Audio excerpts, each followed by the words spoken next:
in London. I've not seen beyond these walls in such a long time.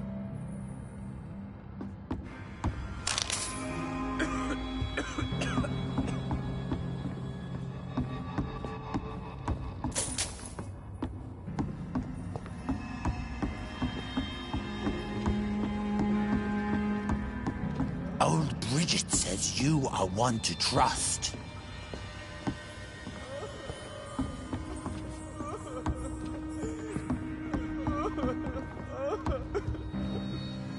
Eternal gratitude for your protection, Master.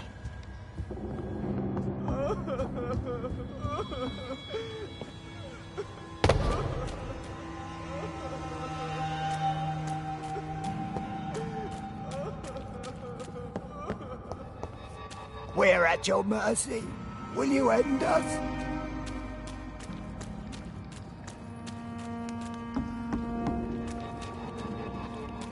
Your spell is enticing.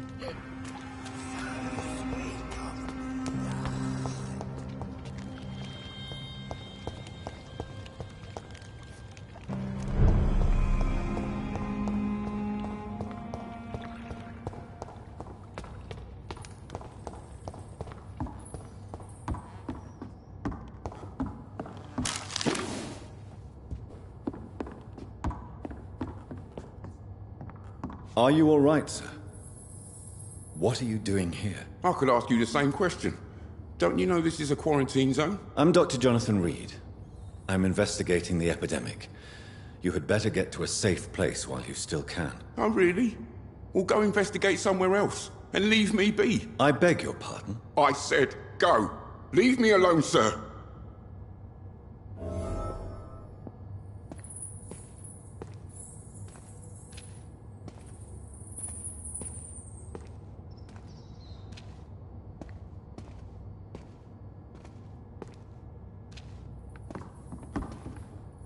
Rodney, you're the man who killed that gang member, are you not? Is that why you are hiding in this godforsaken place? Yes, I did. I did not even know his name. Then why did you kill him? That arsehole always mocked me for the color of my skin. Usually I let it go. But not that night. We fought. He died.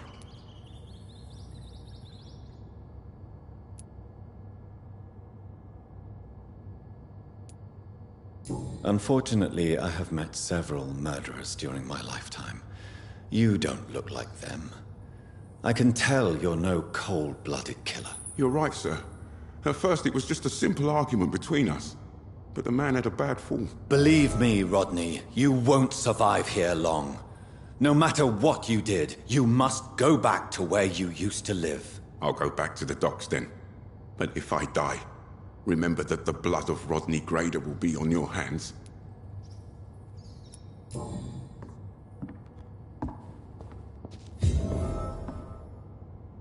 I'll go back to the docks then. But if I die, remember that the blood of Rodney Grader will be on your hands.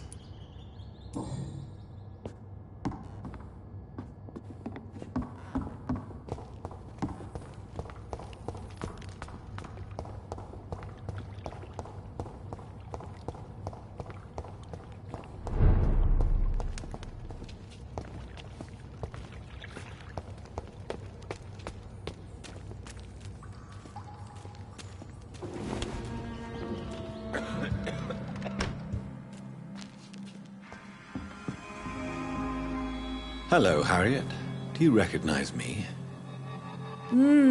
Yes, you were from the Pembroke Hospital. The young doctor. So full of secrets. I have so many questions I need to ask you, Harriet. If you would. I love questions. As for the answers, you may not like them.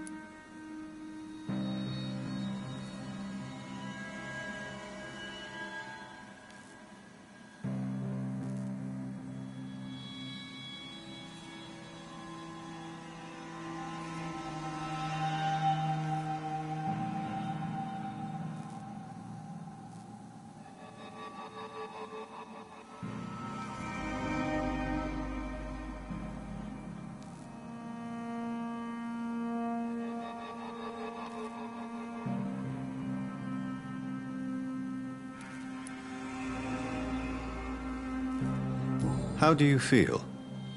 I can't see. I can't move. My body's burning. I feel as if I'm dying over and over again.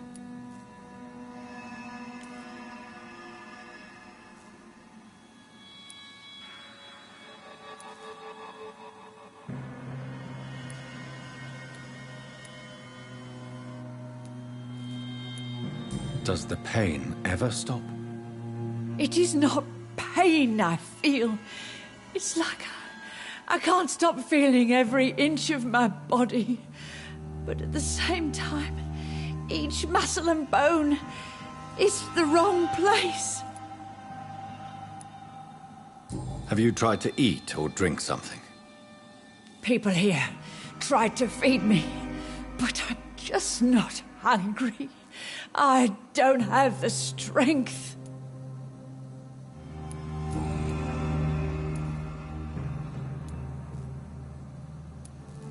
Your room, the blood. What brought you to fake your death in such a gruesome fashion? To see if I would be mourned.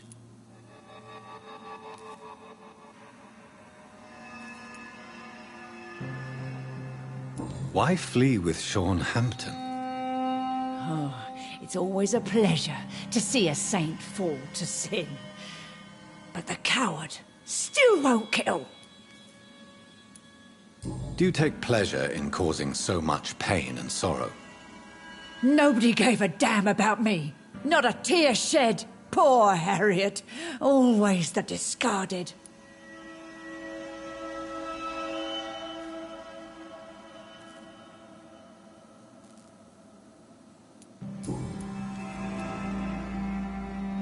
Why did you come here? And why not? This is where I live now. Oh, you'd leave me be.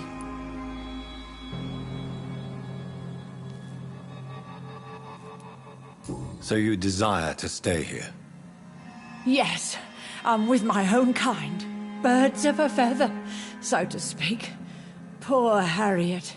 Always alone.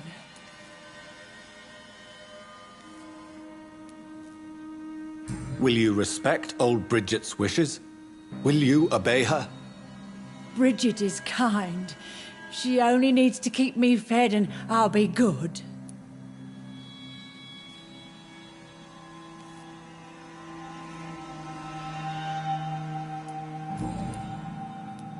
I have a question of the utmost importance to ask. Will you answer? Questions, questions, questions. The good doctor, always searching for answers. Do you remember what you did after leaving the hospital? Did you kill anyone? First, a question from me. You answer first. Very well then. What do you want to know? Are you like me? Are you also dead?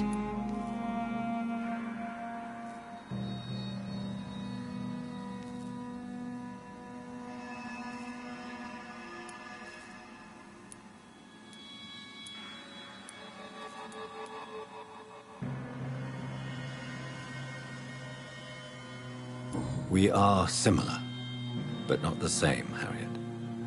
I like what I am. I truly do. I relish the pain that courses through me. I know you fled the hospital with Sean Hampton. Did you or Sean kill anyone in your flight? Anyone? Try and remember. I will not lie. I wanted blood, and I wanted revenge, and Sean pulled me from it. Brought me here instead. But the shadows heard my prayers.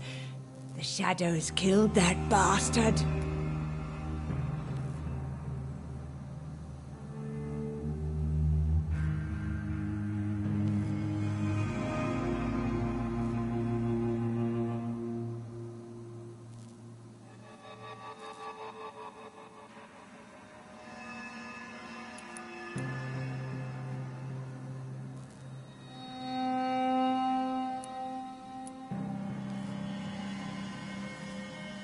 Who was that man? The one murdered in the street? He used to be my landlord. I lived here for many years before falling ill. Oh, he was an awful man. Disgusting and cruel. So cruel.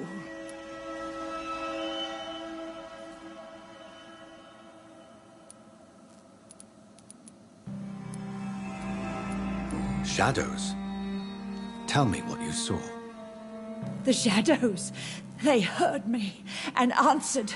Something in the deep darkness, quick, deadly. It asked me if I wanted revenge. I answered, yes. And these shadows, this presence, do you still hear it? Was it a vampire? Did Sean see it? It spoke only to me, and now it is silent, but it is born of hatred. And it will kill again. And it hates you, Doctor. Oh, it hates you. What makes you say that? It whispered your name, Dr. Reed. It wanted to know who you were and where you went. Questions about me? What did you say? Nothing, Doctor. I said nothing. There was nothing it didn't already know. Oh, I'm tired now. Let me rest. No more questions, Dr. Reed.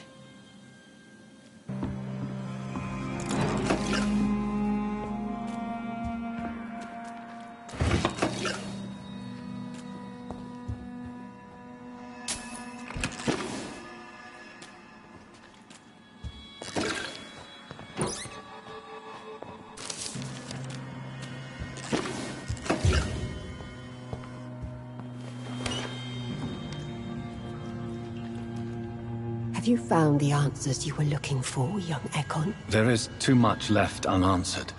So many questions. Get to know us, spend time with us, and I may be willing to answer more questions.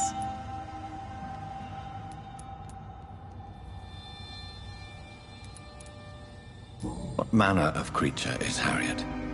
She is different from everyone else. I really don't know. I'm not even certain she is a skull. I've no idea as to what blood made her. What is a skull, in fact, in your honest opinion? The progeny of a vampire, disavowed by her maker. Perhaps a fruitless branch of a noble tree. A word used to enslave us. I cannot say. You mentioned that vampire blood has tremendous potency. You believe it to be stronger than your own? The vampire's sweet blood. That rich, dark wine that we crave. For it made us, and it can sustain us. I thank you for your time, madam. I must go back to Hampton now. Your kindness has been ample payment, Ekon. To protect us, I'll close the access to our hideout, but you can use our shortcut to reach Mr. Hampton's shelter. Just follow the arrows.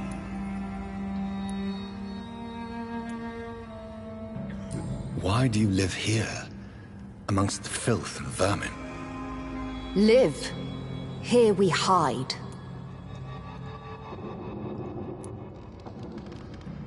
What are you hiding from? From the guilt, the shame, from the hunters and the light. And of course, our past. Why don't you leave the city? Hide somewhere far from the guard of Priwen, the Ascalon Club. We are the Sewer Skulls. This is our domain. We have run as far as we can, and now we hide.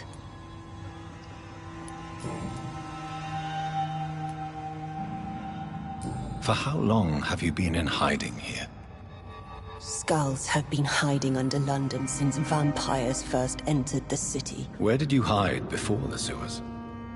We claimed ancient tunnels, forgotten caverns, catacombs. We are skulls, groveling beneath the feet of our makers. Your diction, your words.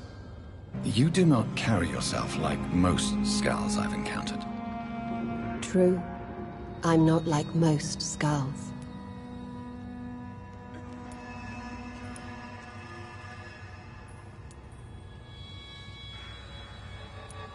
You were once someone else. What happened to you? It is as sad as it is long, young Ekon, but it will remain mine.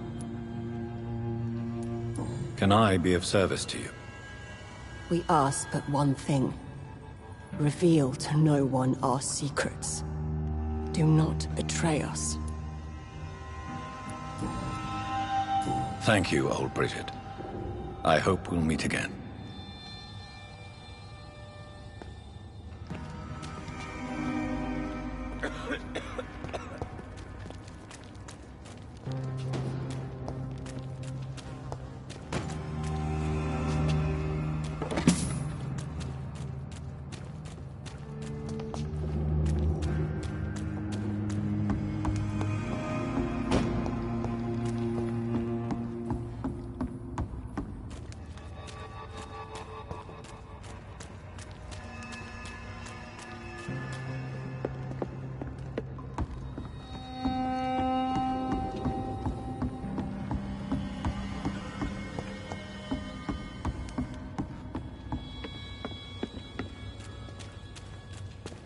Old Bridget says you are one to trust.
It's locked.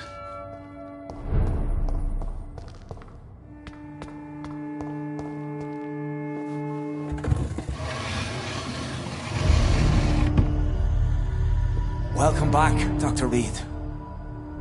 Would you like to take communion with me now? Sean, are you eating raw flesh? It is the sacred flesh of the mortal lamb. Our Lord's bountiful transmutation for the sustenance of his believers.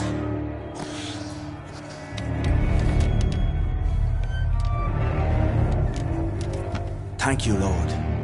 I am your most humble servant. So, true to your word, you waited for my return. I told you, Dr. Reed, I was a man to be trusted. Did you have words with the poor Harriet?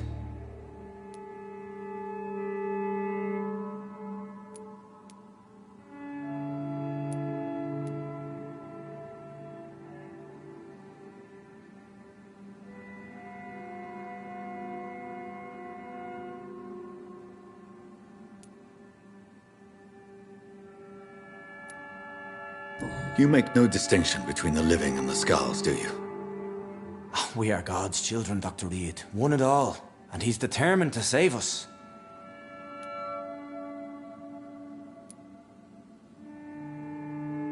Does this place belong to you? How can you be so certain you can keep it open? This warehouse was once property of the Dawson family, but has been bequeathed me through donation.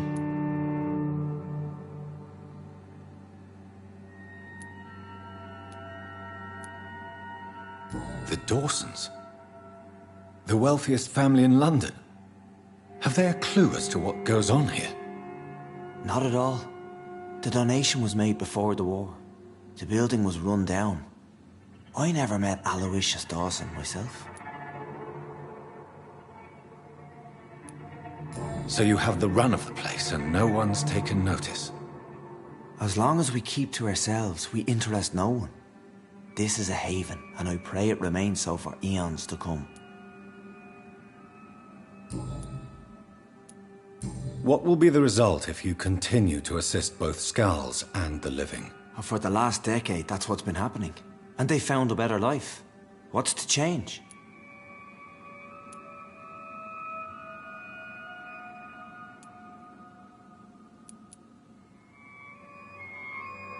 You're forgetting the epidemic. Things can go south very quickly. I've seen it. Oh, these are terrible times. Only those pure of heart shall prevail. You've turned Skal now. Don't you see the danger to anyone giving you their trust? We are all sinners, awaiting salvation. This is a simple truth, ordained by the Lord Almighty. I am a seeker of His glorious light.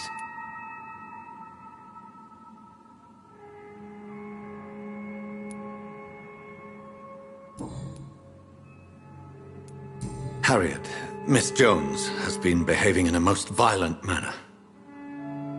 She's going to need special attention.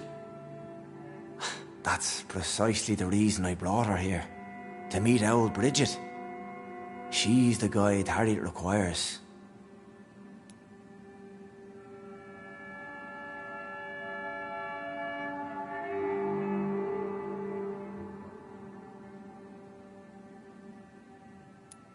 Who is this old Bridget? I don't know, Doctor. She rarely speaks of her past, but I know she has a long one. She's likely the oldest soul in the city. Harriet is possessed by her hatred. You cannot let her roam free. She's dangerous. She has joined her own kind, Doctor.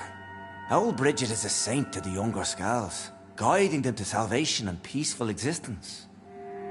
I believe I've learned all I need to know. I'm certain you've killed no one, but one day I believe you'll cross the line. Logic is a false prophet. Faith is the only path to salvation. What do you mean? We have been blessed with God's eternity. We are the instruments of His divine will. We shall feed the hungry forever and ever. Amen.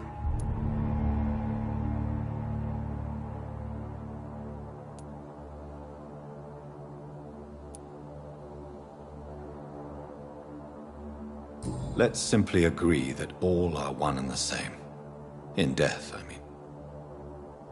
Give yourself over to God, Doctor. Expel your urges and kneel before the Lord in praise. These urges. You know the hunger will never be satisfied. I've come to embrace the everlasting craving. I have sworn to feed only upon the flesh of the dead. It is now my sacrament.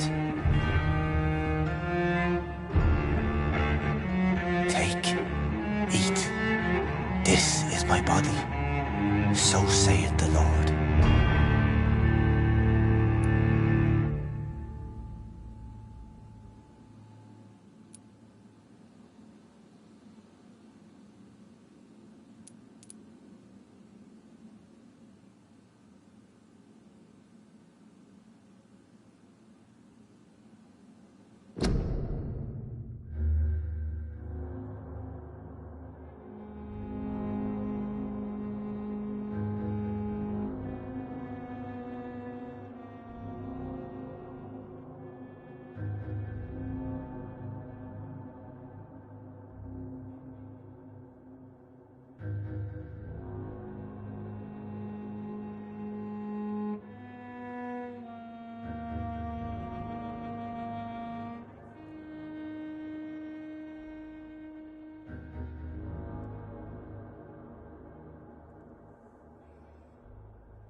A discover is vampire blood would enhance your metabolism, perhaps even heal you.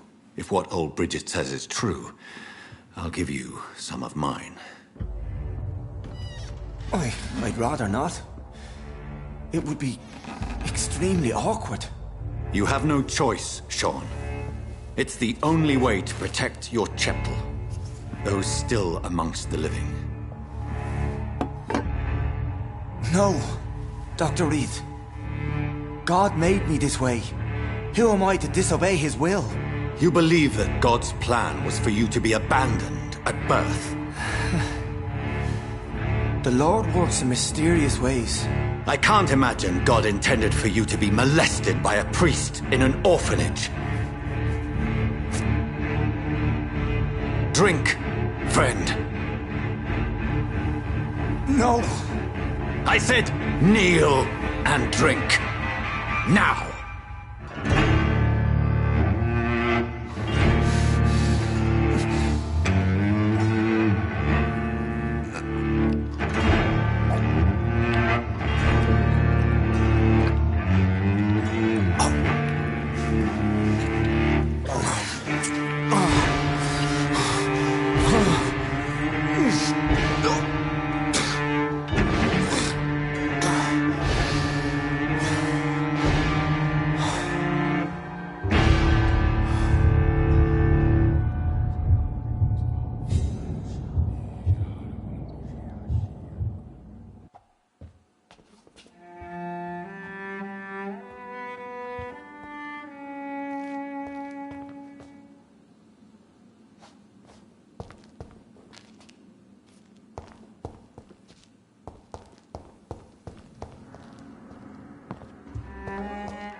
It's locked.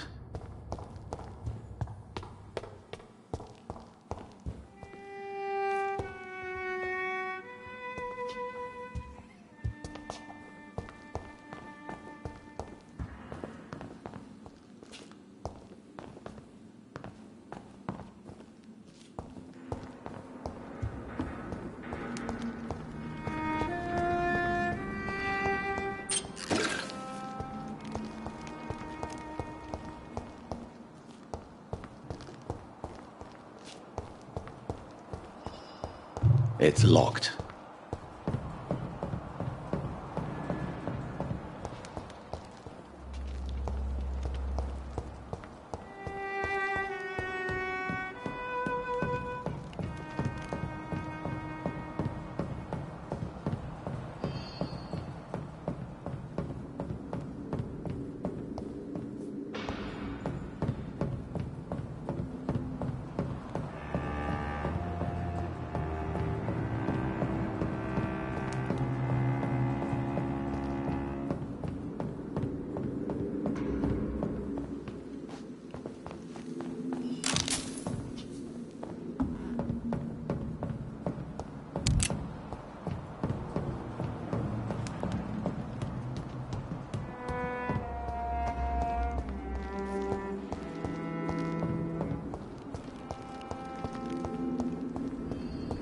Another corpse thrown in the streets. Someone's playing a very sick game.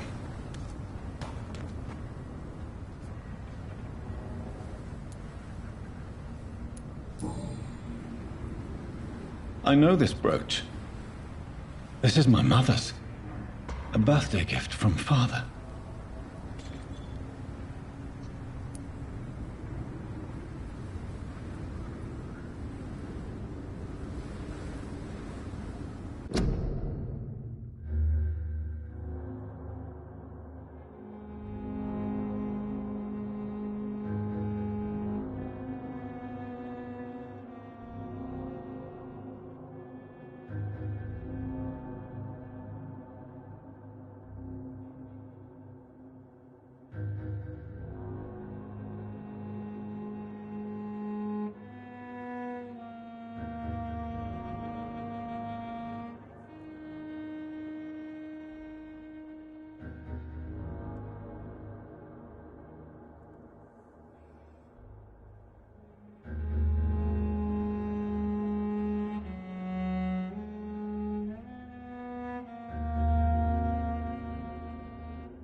29 Pretty Orchard Street. That's near Poplar's district. Why would this man carry off my mother's brooch? I must go there.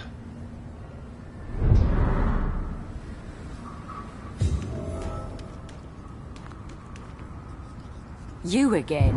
What do you want? Did you see what just happened? No, I didn't. And I don't care. Really? Why is that? Because this sexist pig is one of the 4 men who blacklisted me. Good riddance, if you ask me.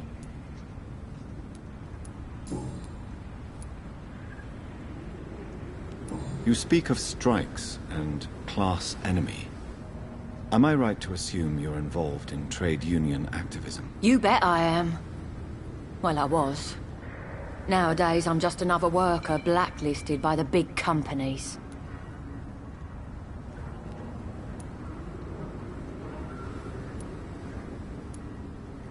You lost your job because of your beliefs. Those bastards really hate a worker who refuses slave wages and unsafe conditions, especially when it's a woman. Isn't the whole point of trade unions to help workers in need? Why don't they support you? A few nights back, I lost the money my companions had asked me to hide. With me and my sister being penniless, they thought I stole it. What really happened? I drank too much that night. Strange men saw me count the money in that bar. Some sort of militia in uniform. I'm sure they robbed me.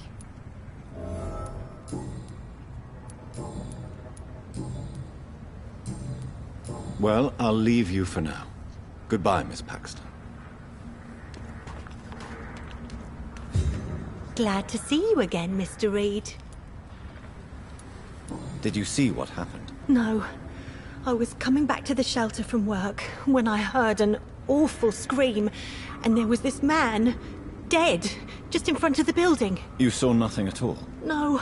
I told you, just that awful woman's scream. A woman's scream? Are you sure? Of course.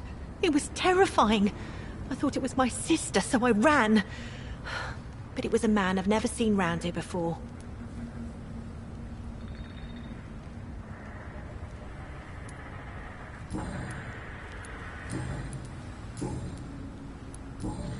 Goodbye, Miss Paxton.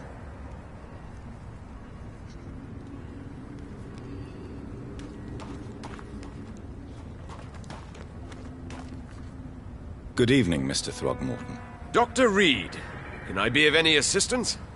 Have you noticed anything suspicious lately? Did you see what happened to him? Actually, yes. He was thrown from the roof like a vulgar log.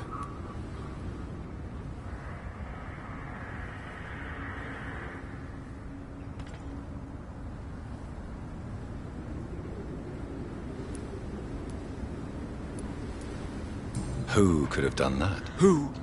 Well, a vampire, of course. Look, bite marks on the neck and lacerations here. There is definitely a vampire close by. Why is it that you sound so afraid? You didn't see it. He was dead before he hit the ground. The strength required to do such a thing, well, it beggars belief.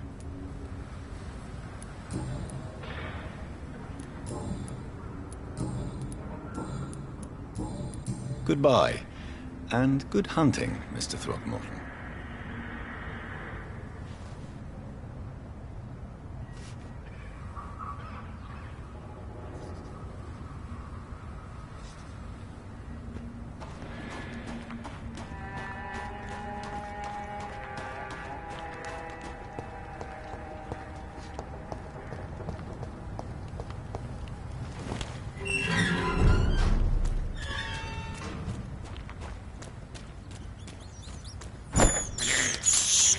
I have this thirst for blood. This is despicable.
There's one of them burning!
Good evening, Mr. Throgmorton. Dr. Reed, can I be of any assistance? Have you noticed anything suspicious lately? Goodbye, and good hunting, Mr. Throgmorton.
It's a leech!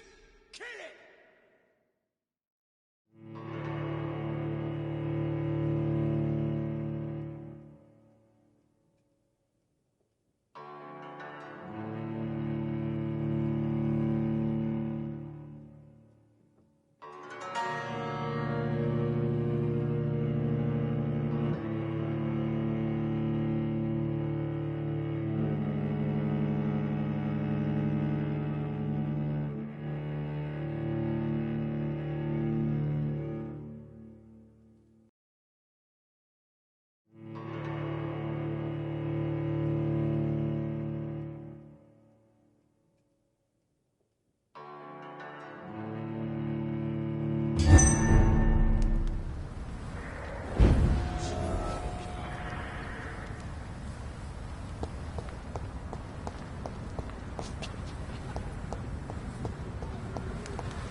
I can't believe I'm doing this.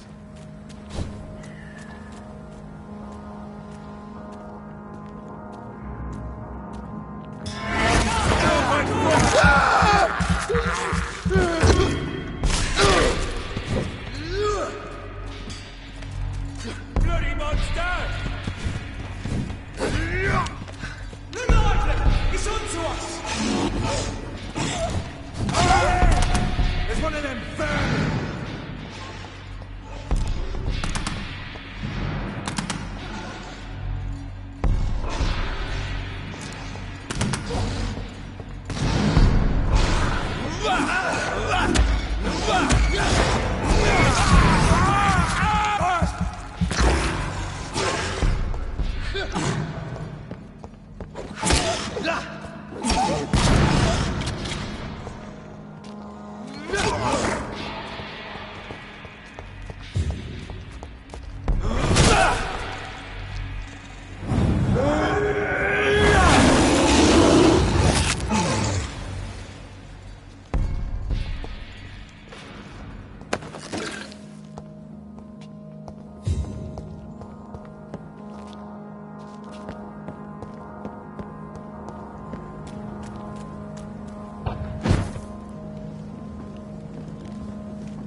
Burn it, boys!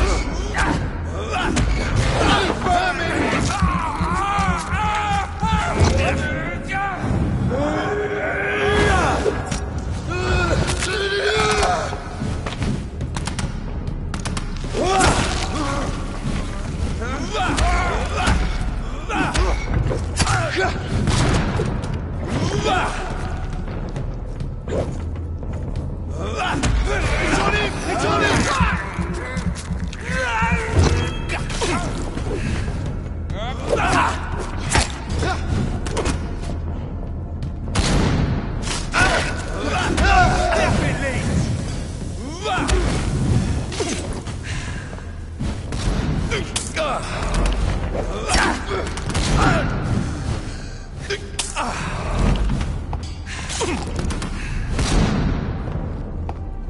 Oh, that's not as smart.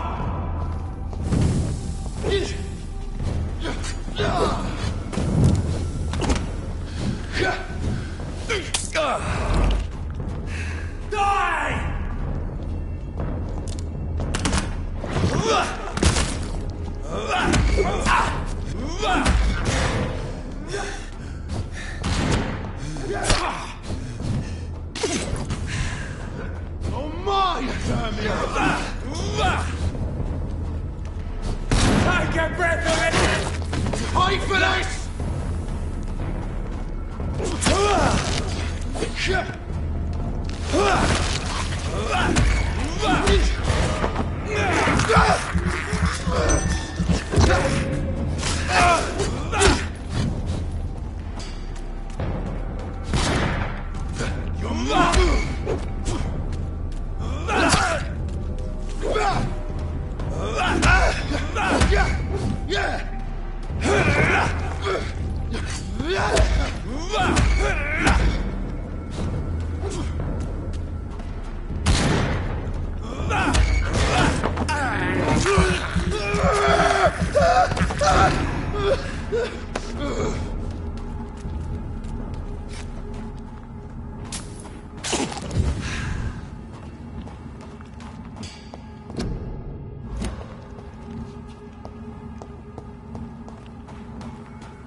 This is despicable.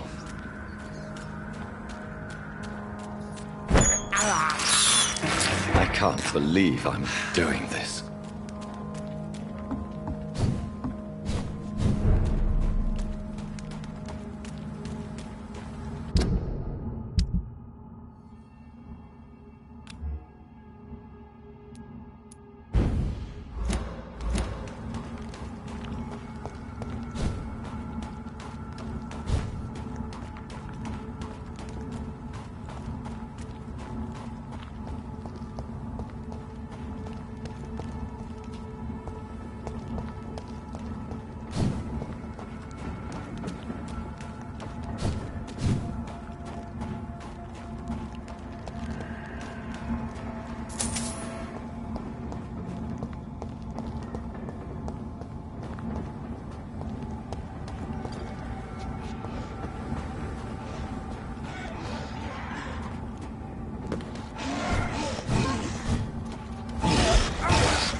shadows!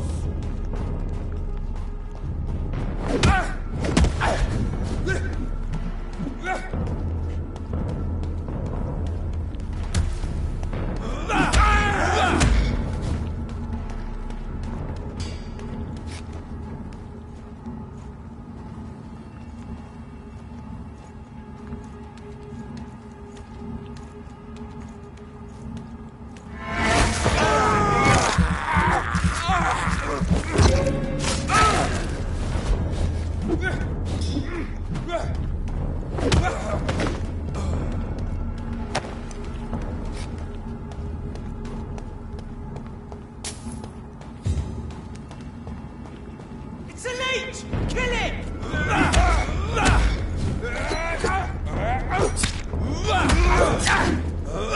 It's a leech! Kill it!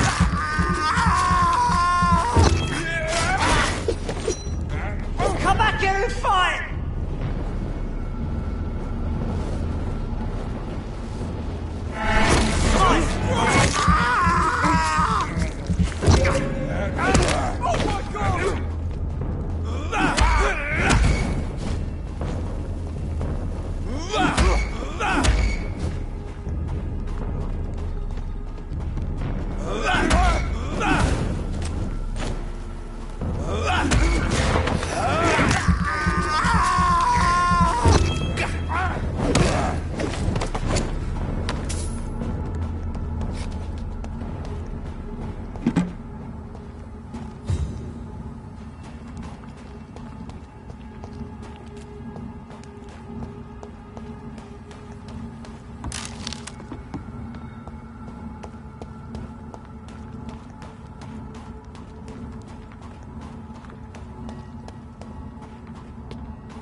"29 Pretty Orchard Street. This is it.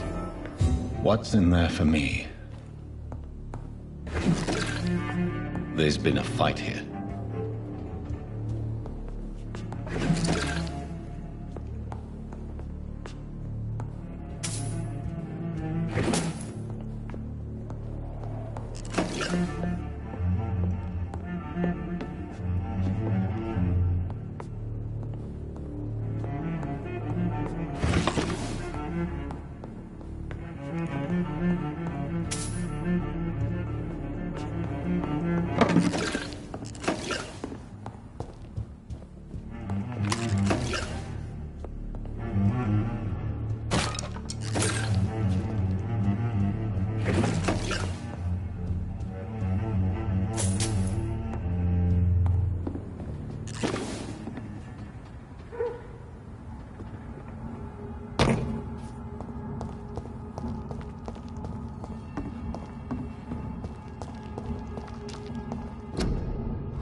Dead beasts!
This window was shattered with violent force.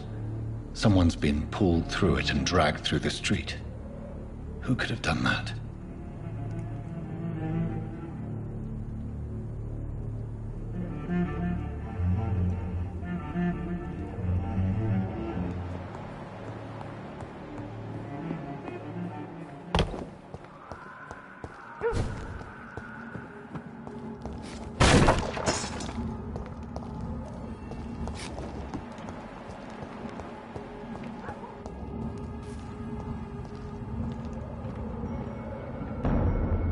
Leech spotted! Watch out! Get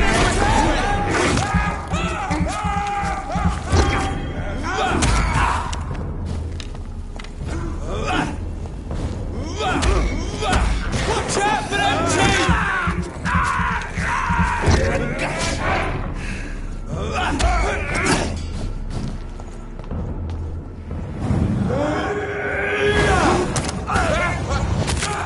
Bloody leech!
Where does this blood trail lead?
So much blood.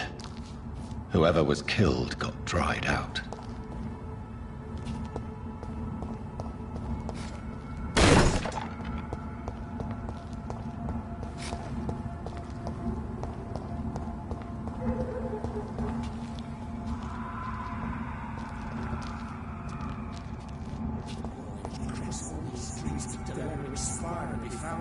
You're surprising.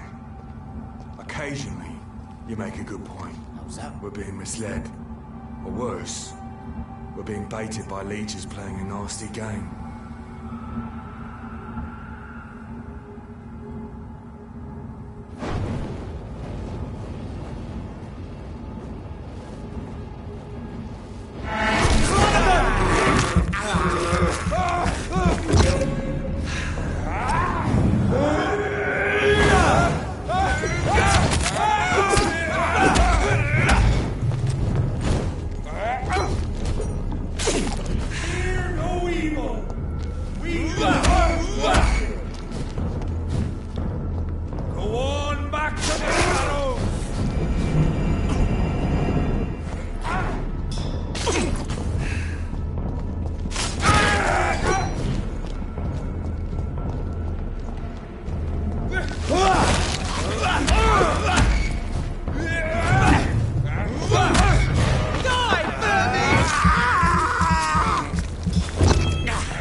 I have this thirst for blood.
It's locked, all right.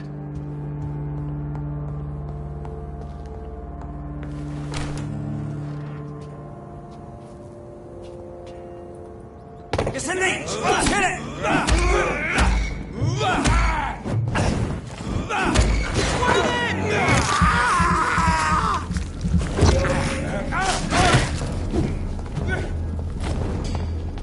The beast must die!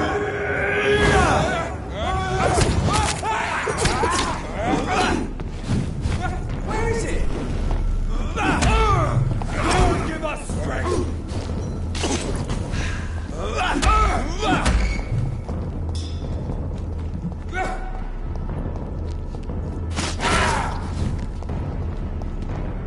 We will crush this beast!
This is despicable.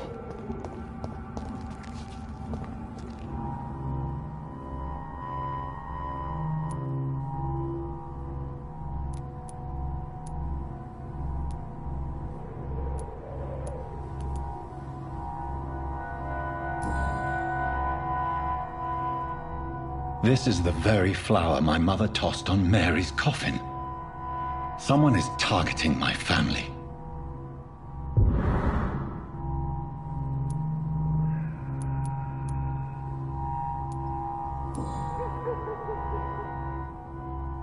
The marks on this woman's neck were made by the fangs of a vampire.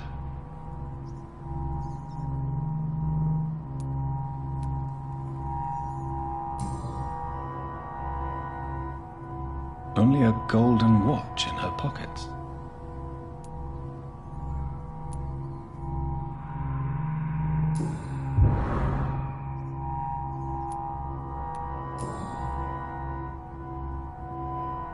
Her shoes and clothes are quite worn out.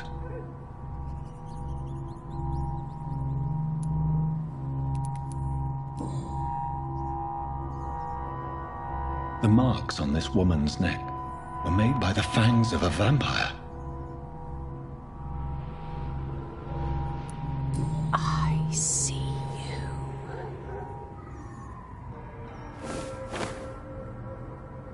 Right then.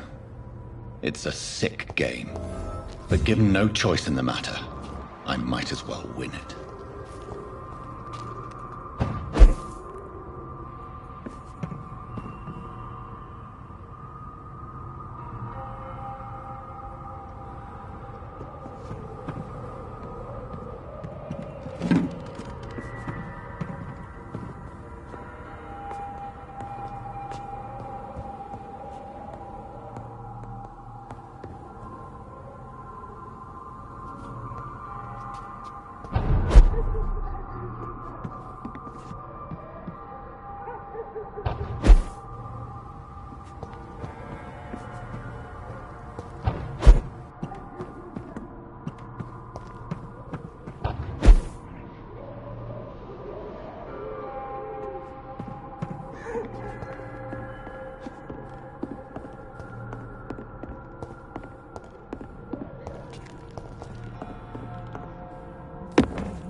Jonathan.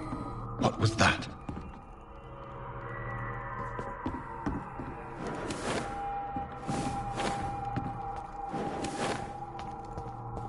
I won't let you escape.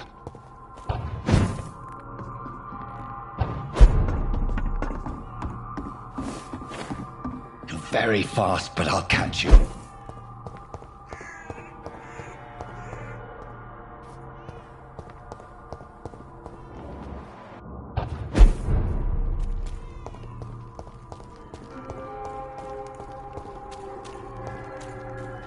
They've all been butchered.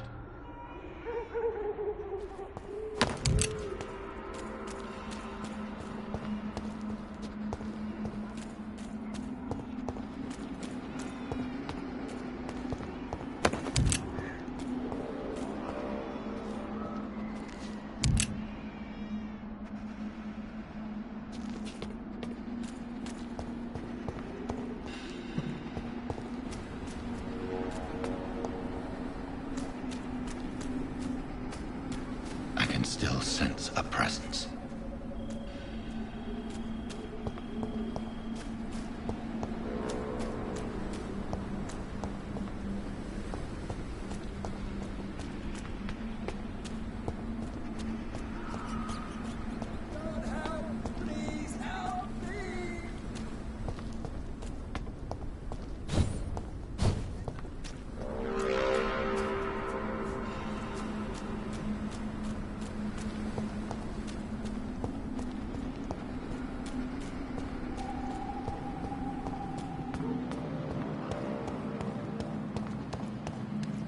This man's far too old to be Samuel.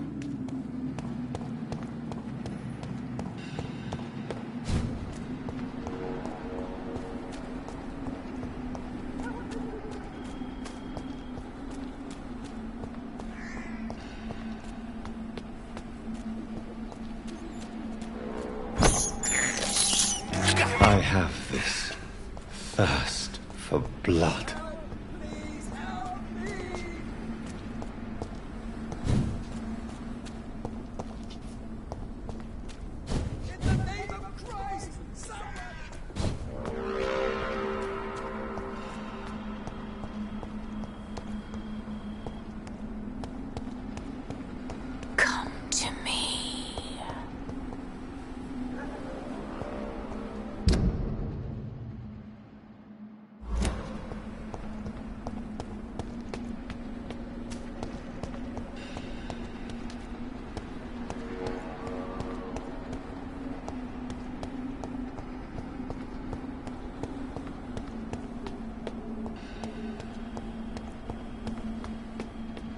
I feel someone's eyes upon my neck. Someone help me!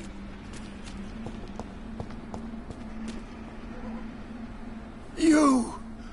What What have you done? Vicar Larrabee, what happened? Demon! Hell Scourge! Son of perdition! Vicar! Jonathan's no demon. He's just a soul. Returned from the dead. Like your Christ, Vicar. Mary, is it really you? Oh, it's me, all right. Precious brother. What is Mother doing here? I'm gathering the family for a final reunion. All smiling, all dead. Thanks to the good Dr. Reed. Mary. Mother, say hello to your son. Hello, Jonathan. Mother, What do we have here, Mother? The prodigal son has lost his tongue. Our Jonathan always had the first and last word at dinner. The entertainer, the star of our show. I'm sorry. Let me explain. Shut up. It's my turn to do the talking. I have this nasty hole in my chest, Johnny. It needs to breathe. Of course. You can speak.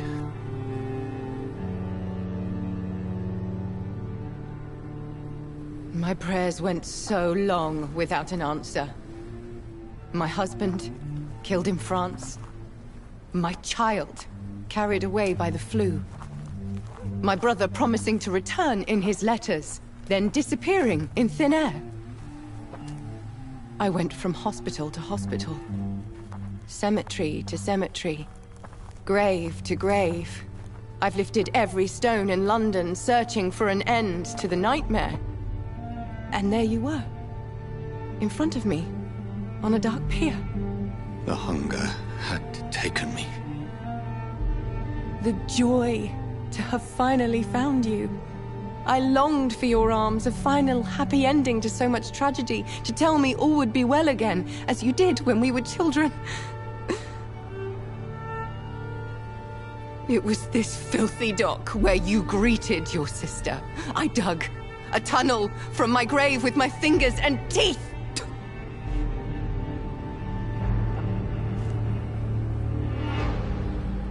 Mary, I thought I had murdered you. I tried to end myself. We've been through the same horror. We are a disease, Jonathan. A sickness that corrupts all it touches. All we kiss, and all we kill. Look at me. Admire your ilk. I'm so sorry. Apologies will not suffice. I demand reparation. I want a miracle. Are you a miracle worker, Dr. Reed? No? I'll show you mine then. The family Reed, reunited and complete, living forever in a red sea of eternal love. Time to go, Mother. Say hello to my son for Mary, me. wait. I have made friends with vital knowledge. Vampires. We are not alone, Mary. With time, we can learn to live almost as we lived before. How long? What? How long will this masquerade continue? I've been watching you. All these nights in Whitechapel, pretending you're still a doctor. You believe you're just fighting a disease. But it's you, the disease. Jonathan, you! I'm a scientist. I'll find a solution. Let our mother go, please. You're always the one to sway me to reason, Jonathan. But before, your motivations were always pure. Now you're tainted. Let her go! She has no part to play in this. Very well. Have you heard our good doctor? You can go home, Mother. Go home and rest in peace. Yes, I'll go home and rest. It's so easy to make them obey or forget. Puppets for our pleasure. I've seen you have your fun. You are mad. Oh, so that's what I am, Doctor. Mad. I was beginning to wonder. I've been hearing these voices in my head. One in particular. That of my dead brother. This is the reason I must kill you. Not for your betrayal. Not for our poisonous kiss. Not even for the lies you tell yourself. No. It's so that smooth and wicked voice will stop ringing in my ear. Mary. No, don't! Time to die, brother. And this time for good. Assassin!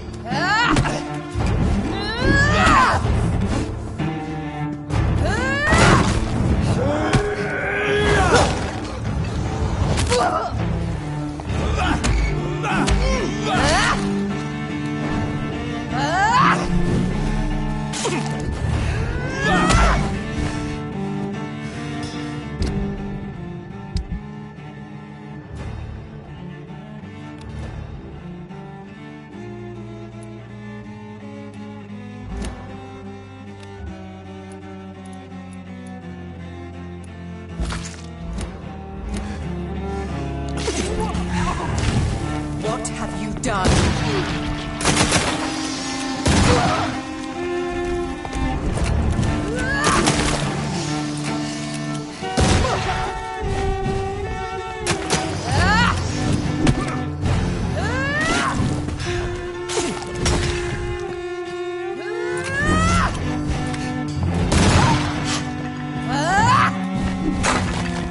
You killed me, brother!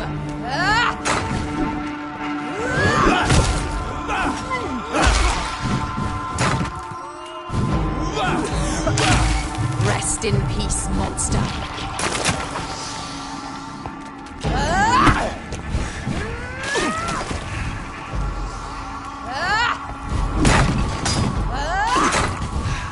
You left me to rot in this grave!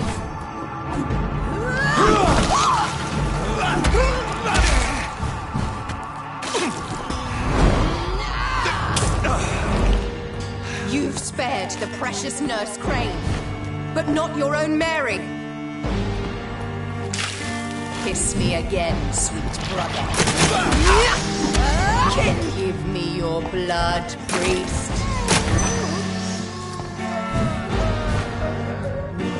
Final thoughts are just to die.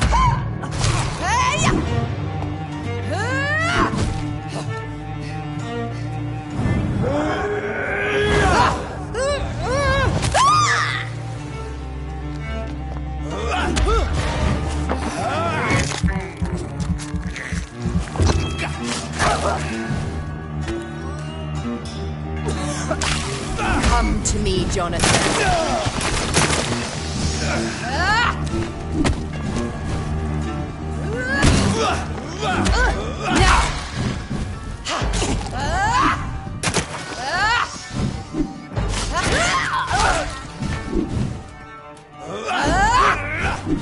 Kinslayer!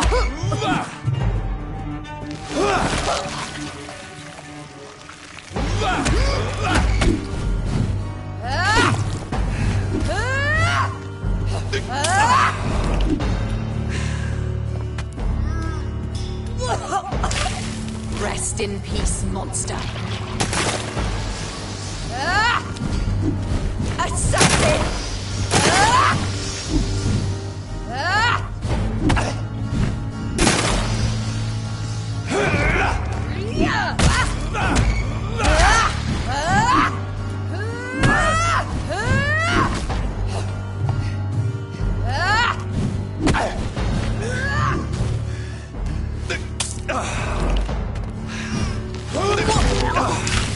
Come to me, Jonathan.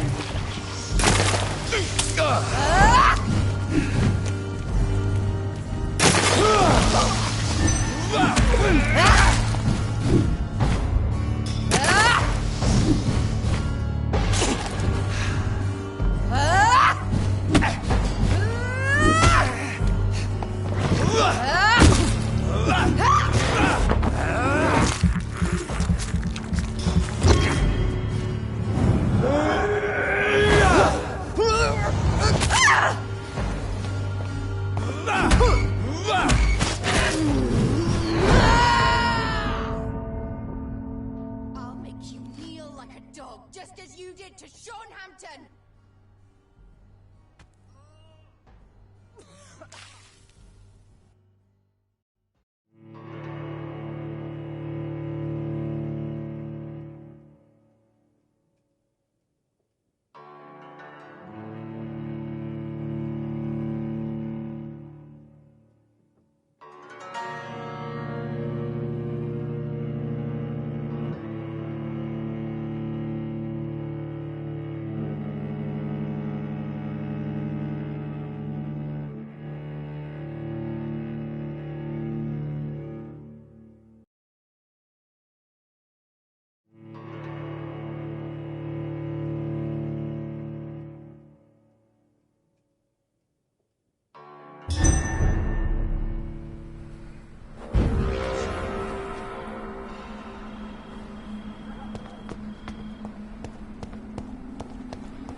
Kinslayer!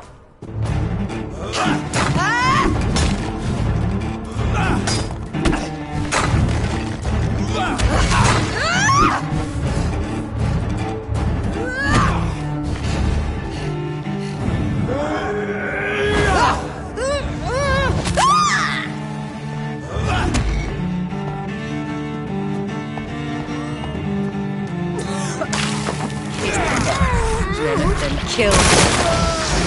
Revel in your true nature.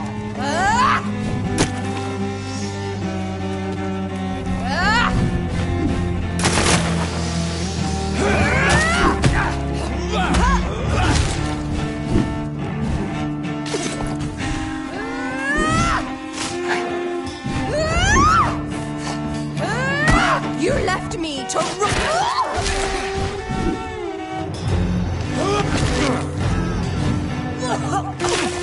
What have you done?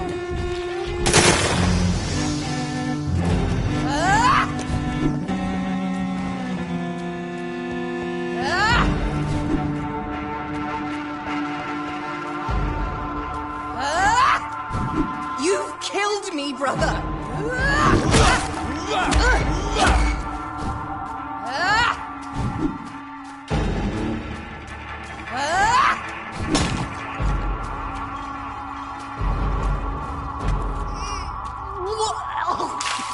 Come to me, Jonathan.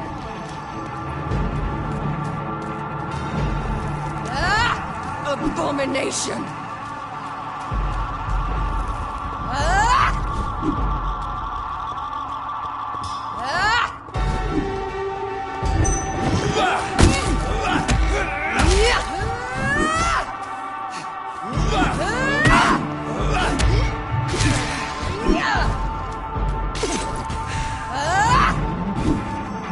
Kinslayer!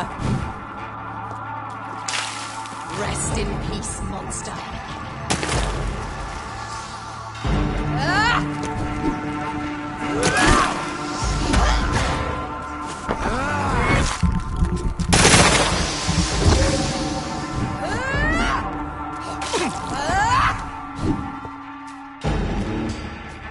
Abomination!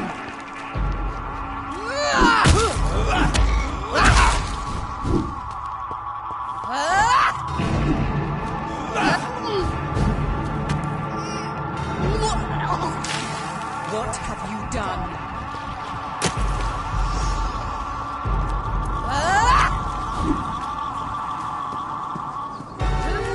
You've killed me, brother!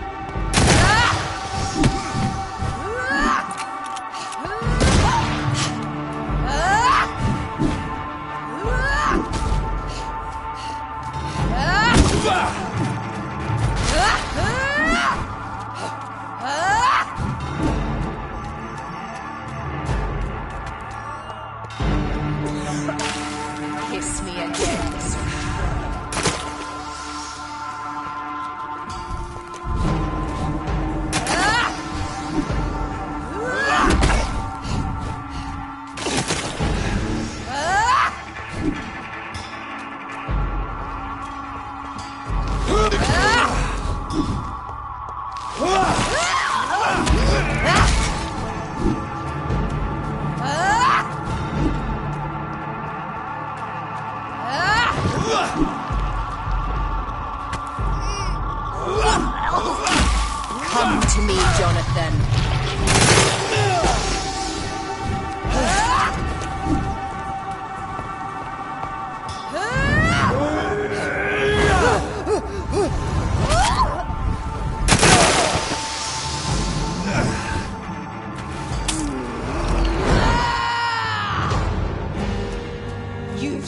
avenge the precious Nurse Crane, but not your own Mary. Rest in peace, monster.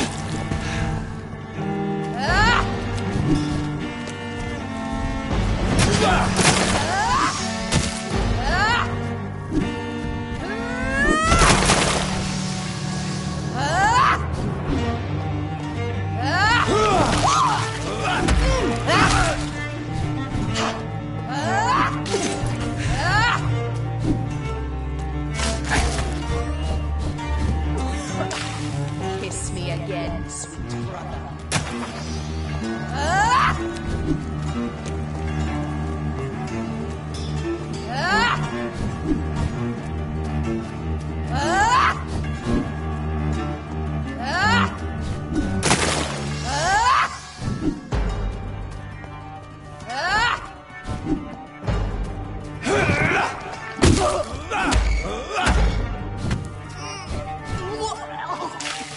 What have you done?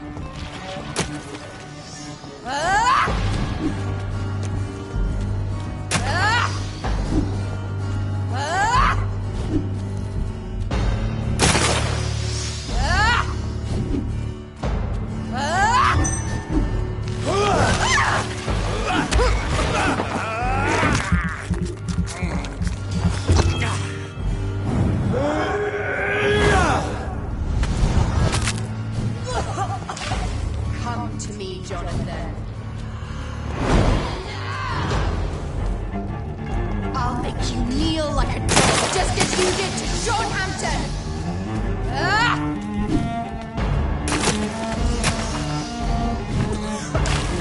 Rest in peace, monster.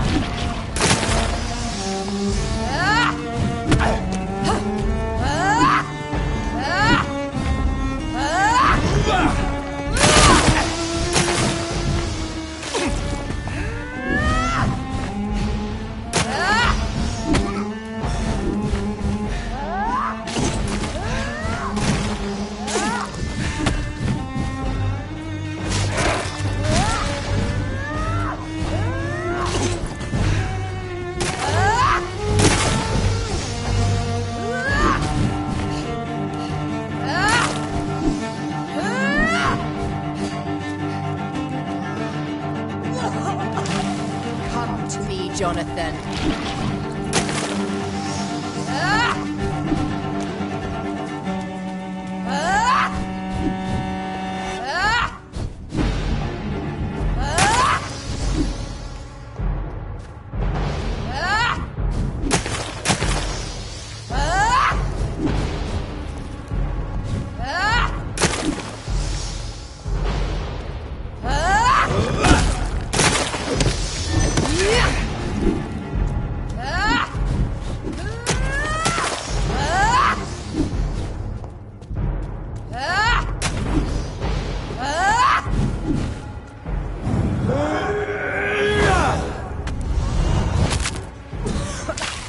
What have you done?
Well, brother, it's time to bring this conversation to an end. Forever. You know I will not play this game. Calm now, Doctor. Like a rabid dog. Or think you're performing an autopsy. Don't be ridiculous. I'll kill them all. The kind Dr. Swansea. The sweet little lass with hair of red. I am the Harbinger, bringing your punishment. Mary. Don't you see? This is not me. Flesh that never ages. All nightmare, no dream. Bring it to a close. Let me sleep.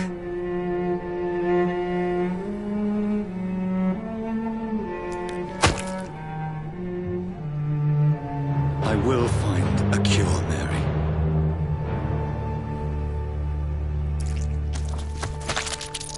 I swear it. Then, at last, I can forgive you.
Blood.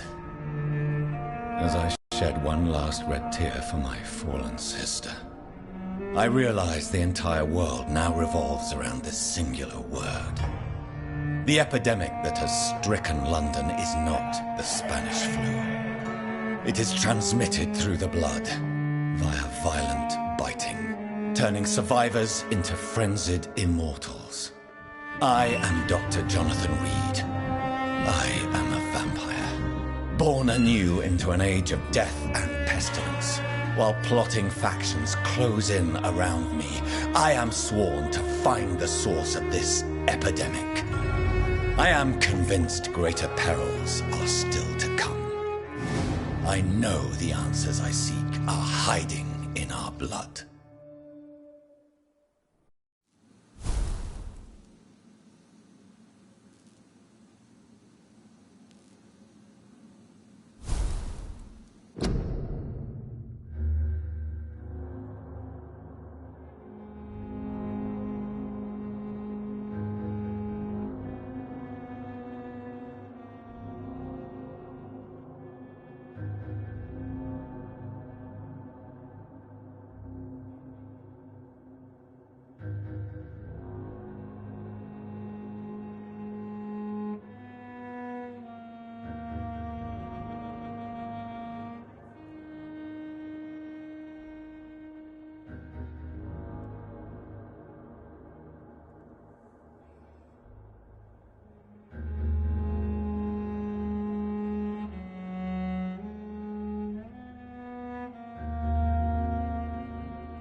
It's locked. It's locked, all right.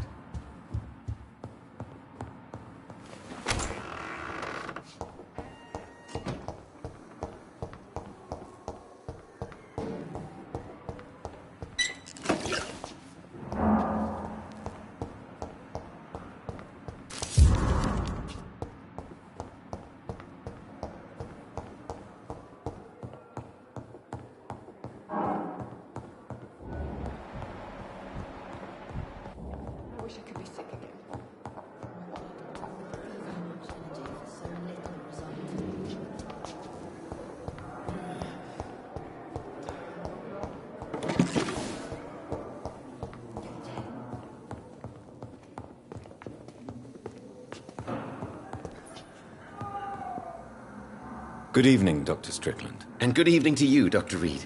Can I be of any help? Goodbye, Dr. Strickland.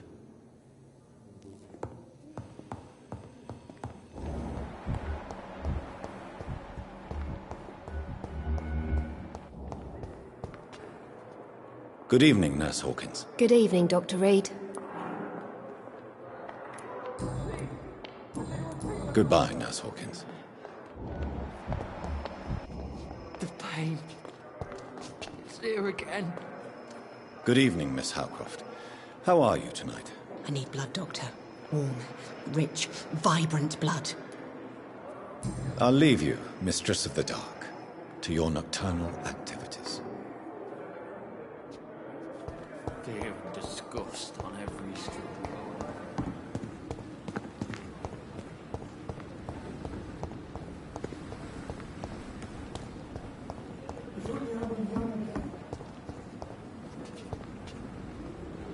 Hey, Doc. I'll leave you for now, Mr. Cox.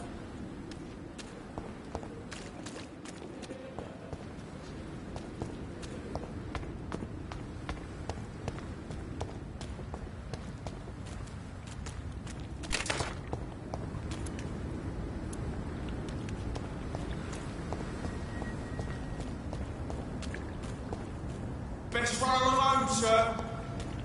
Watch yourselves!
This is not the place for you. Leech spotted! Watch out!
This is no place for a... See them fancy clothes?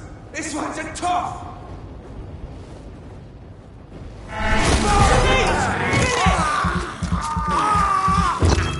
There's one of them!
You must prepare, child, for the earth is bleeding and the harvest is upon us.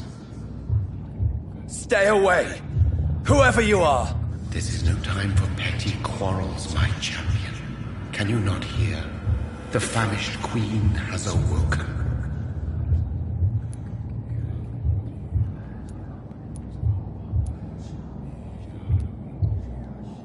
I am not your champion.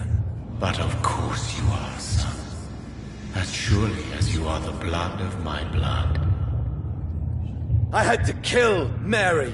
I have known your pain, child. Do not succumb to... Silence! I dismiss you, now! The land calls for a champion. All and everyone needs you. Silence! I'm tired of all these puppet shows.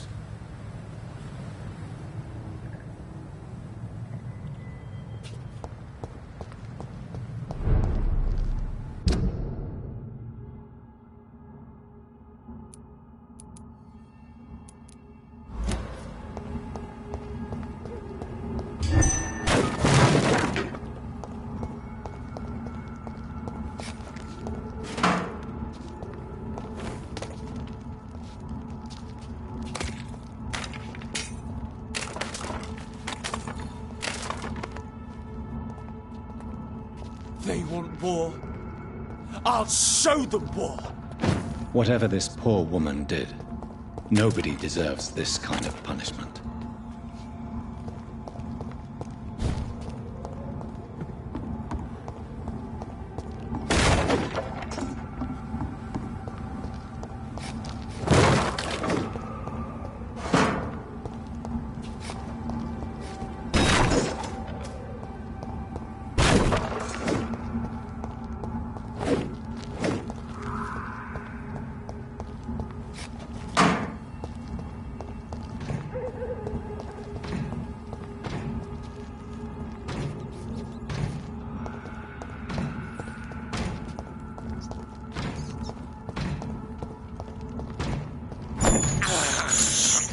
This is despicable.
Watch out for that teeth!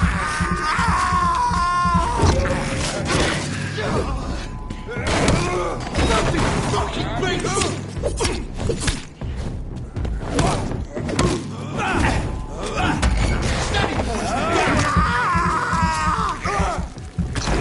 Take its head!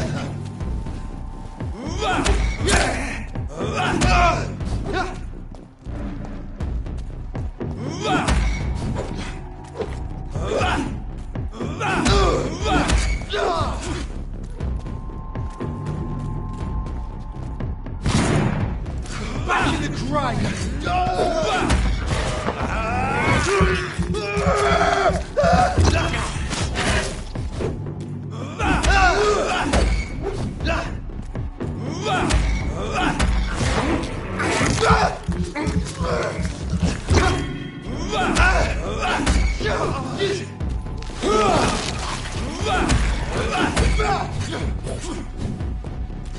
Oh my family!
I have this thirst for blood.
is despicable.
Good evening, Xiaoshu. 晚上好, Dr. Reed. It's good to see you again. How is the sanitary situation evolving in Whitechapel these days? My only relief is that my Matthew died before seeing the madness that approaches. I'm afraid we won't survive this trial, Dr. Reed.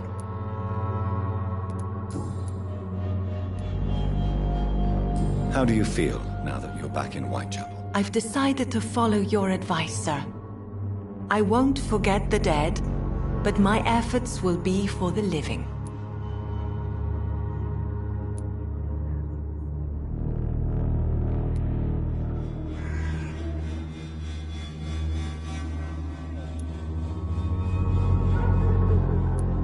I've no doubt that is a wise and useful attitude in this part of town. To be completely honest with you, I am also doing this for myself.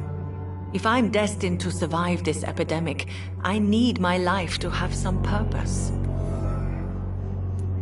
Do you still think about your departed husband? Of course I do. I'll never forget my beloved Matthew, but how do I put it? Now I miss him more than I want him back. I know what you mean. And I think it means you're getting better. Maybe death will take me the way it took Matthew. Without warning and without mercy. But until then, I live on.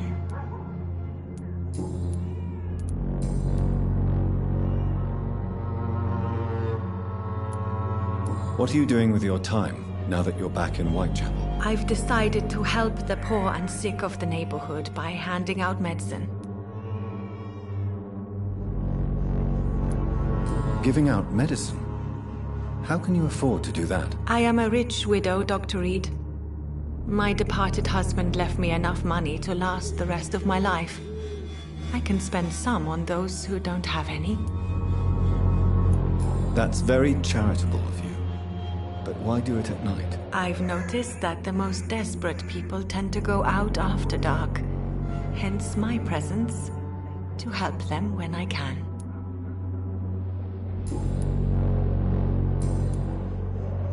Goodbye for now.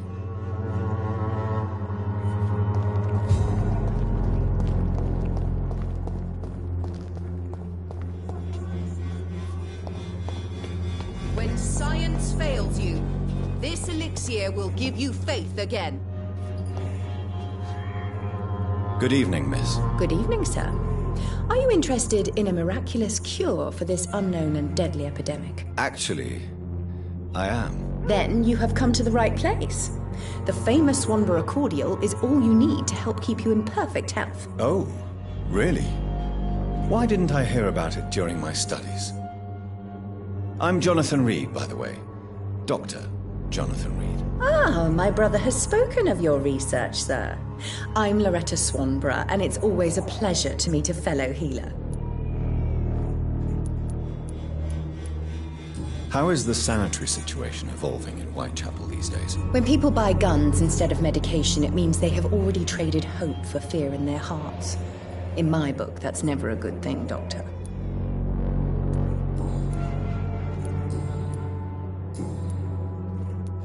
Tell me, who intrigues you most in Whitechapel? The region itself is something to see, but I would say Camellia the mute florist who gives away her flowers.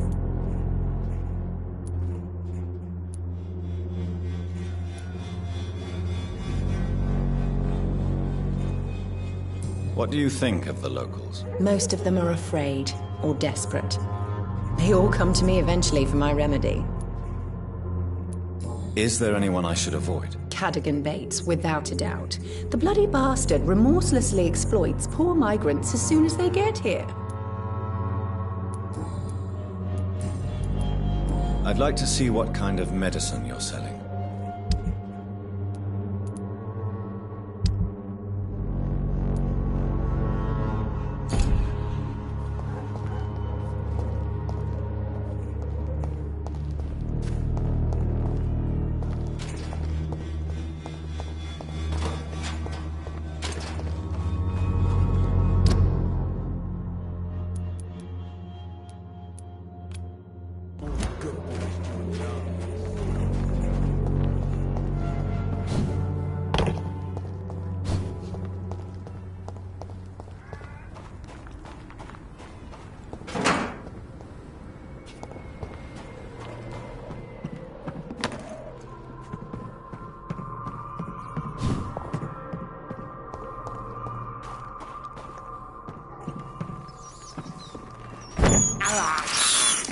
I can't believe I'm doing this.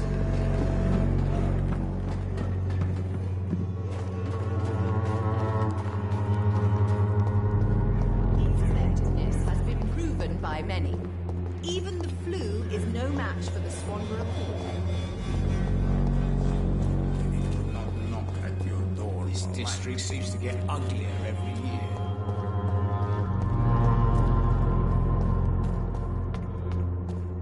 Joe, please, I don't have your money. Come on, Barrett, you know the game. You pay for peace of mind.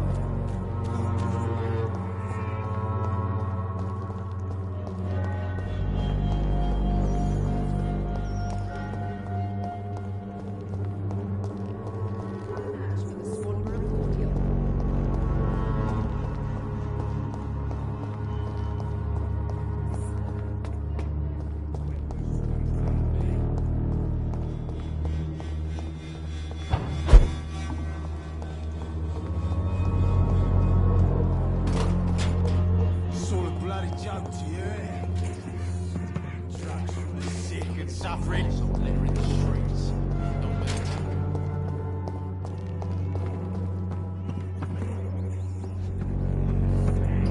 You're wasting your life away.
Good evening, Nurse Brannigan. Good evening, Doctor.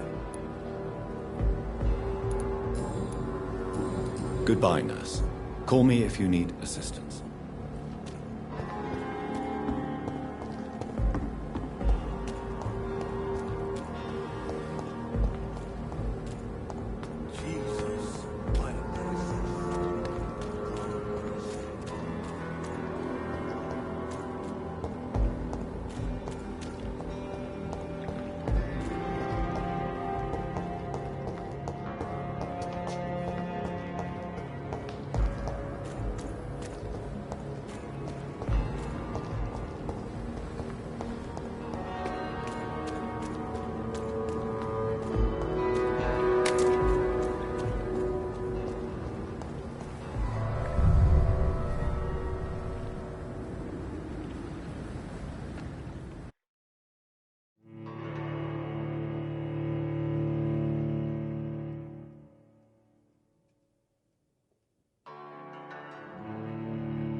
I have this thirst for blood.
This is despicable.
Run along home, sir.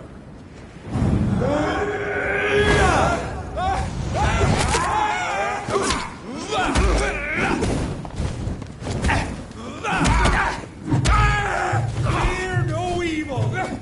We do the Lord's work.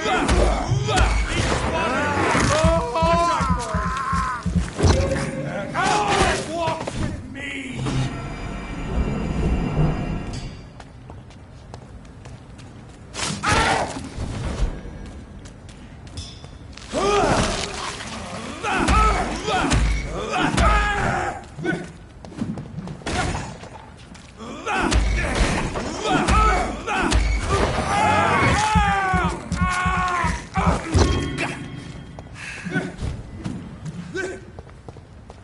Crawl back to the hell that spawned you!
Steady, boys! We've got one of them here!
So this is where she lives.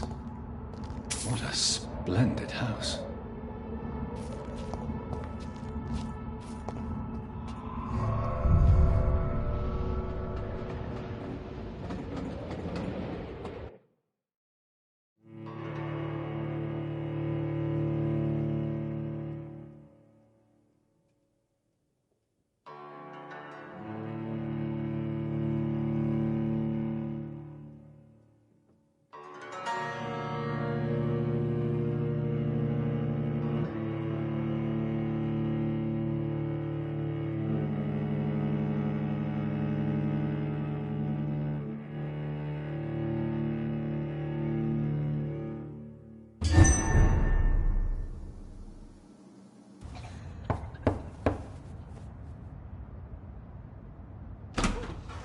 Dr. Reed, welcome.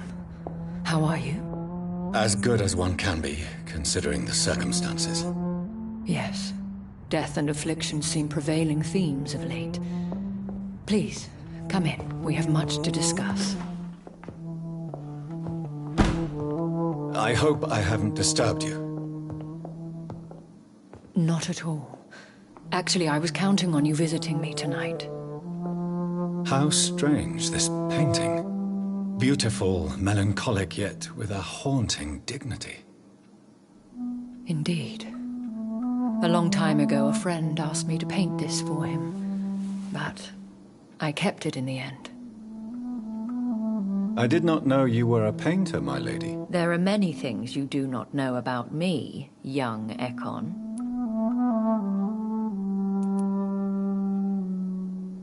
Please, call me Jonathan. Please excuse my behavior, Jonathan. I tend to tease my friends when uneasy. What is bothering you, my lady?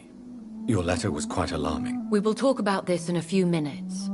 For now, I would like you to tell me about yourself. How have you been since we last met, my friend?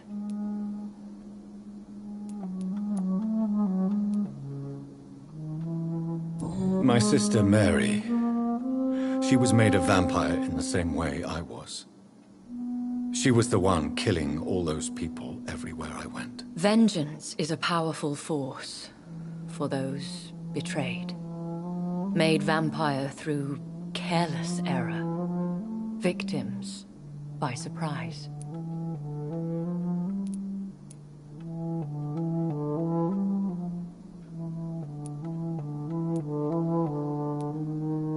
In the end, she implored me to put an end to her misery. But still, I felt I had taken her life twice. I am so sorry for my accidental cruelty. Had I known your dear Mary was still alive, I would never have sent you to pray for her soul in that church. There is no need to apologize, my lady. Your words have been most helpful in these difficult times. Thank you, my friend. If only we could have guided your poor sister through her terrible nightmare. I swear I did not intend that. If only I had known then how vampires are created. That is the scientist speaking. In truth, most of us do not know how it really works. Personally, I make sure my prey will not return to haunt me. What do you mean? I am merciless, Jonathan. I only feed on the dying, and I make sure they are dead before leaving their remains.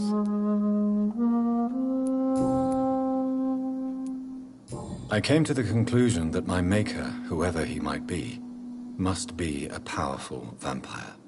Certainly extremely old. How have you reached this conclusion?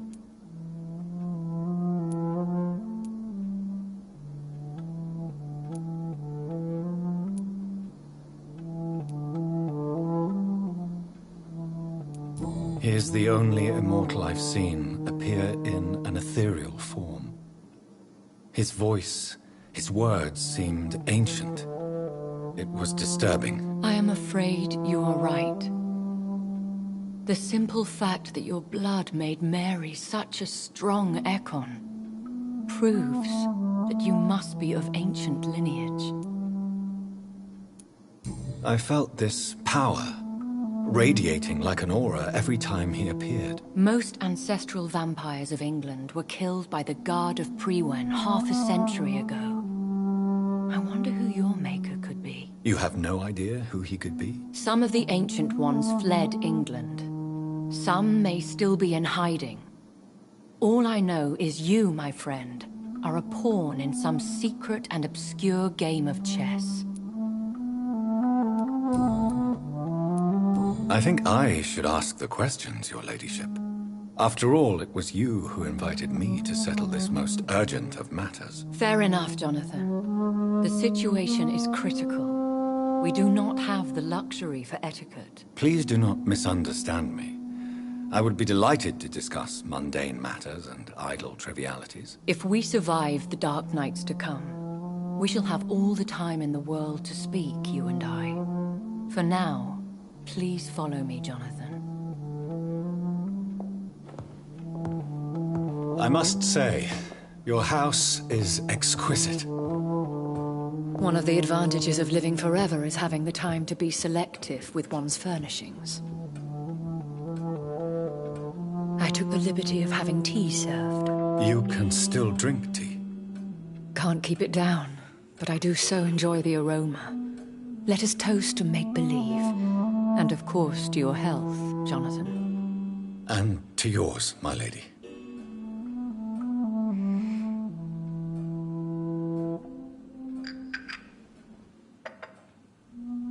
Please, call me Elizabeth. So, my lady, why, truly, did you invite me here? I've been asked to deliver an official invitation to meet the Ascalon Club.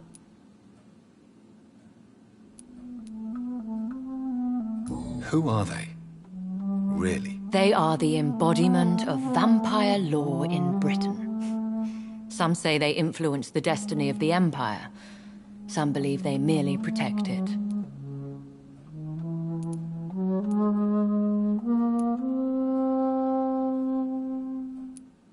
Will they fight the guard of Priwen? I doubt it. Fergal was Lord Redgrave's executioner forever and a day. By defeating that beast, you deprived them of a powerful weapon.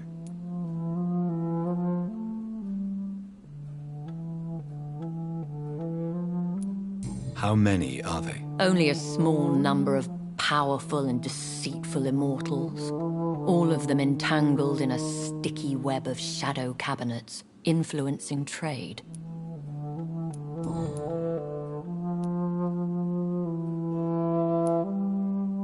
Should I trust them? Of course not. Do not misunderstand me. They can be very useful, but I believe their long-term goals differ from yours.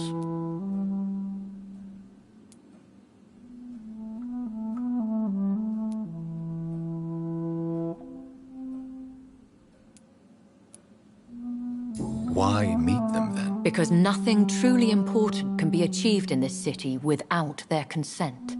They could be powerful allies in this current situation.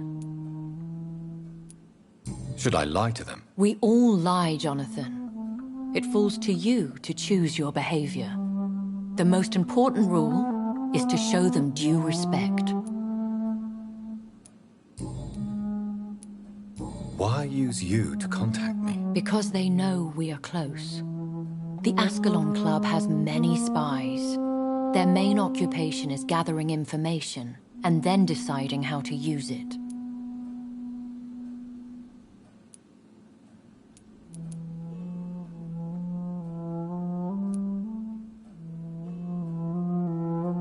Why not ask for your help? Since you are obviously a powerful and influential immortal yourself. You have to understand that I am invisible to the eyes of Ascalon, for I am a woman. That suits me well, as long as they leave me alone. Have they threatened you in any way? Not at all. Their message surprised me at first, but it is only logical, considering the critical situation in London.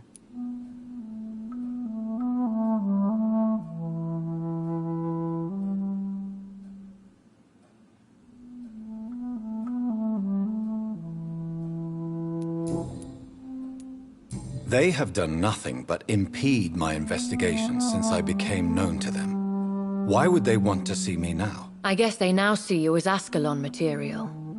They must have found out what happened to your sister.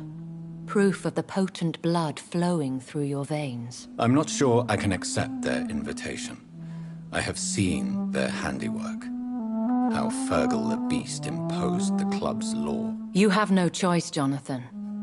Even I would not openly defy Lord Redgrave, the chairman of the Ascalon Club.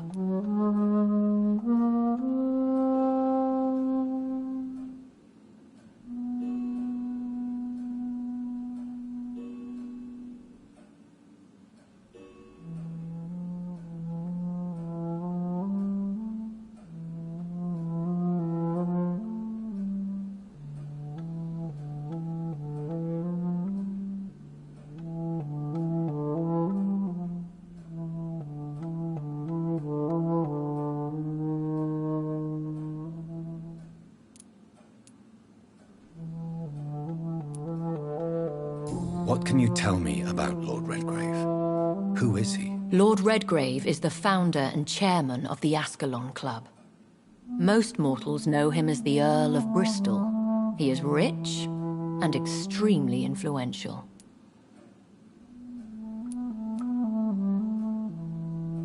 How old is he? How long has he been a vampire? Lord Redgrave claims to be the progeny of William Marshall, the most valiant knight who ever lived. If that is true, he could be very old. Have you met him? Only on rare occasions, for he never goes outside the club. And women are not awarded membership, even immortals. How powerful is his reach? The Ascalon Club may be the most influential secret society in England. Not all its members are immortals, but they are all very powerful. They are not all immortals. How is that? The club is mainly comprised of political figures who seek the safety and expansion of the Empire. The most loyal are awarded immortality. Any familiar or famous names? As the richest, most relentless British tycoon, Aloysius Dawson is considered ideal Ascalon material and has been watched for years. If you are convinced I must meet him, I will heed your advice. Thank you, Jonathan. I understand your reluctance to brush shoulders with London's vampire elite, but we have no choice. Is the situation that critical? Yes. The Guard of Prewen has called for a second great hunt of our kind, and they will stop at nothing to eliminate us.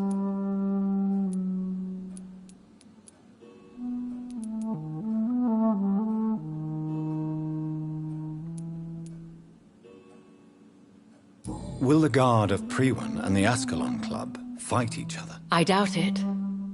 If Prewen really launched a great hunt, I think most of the Ekons I know would flee the country to escape the bloodbath.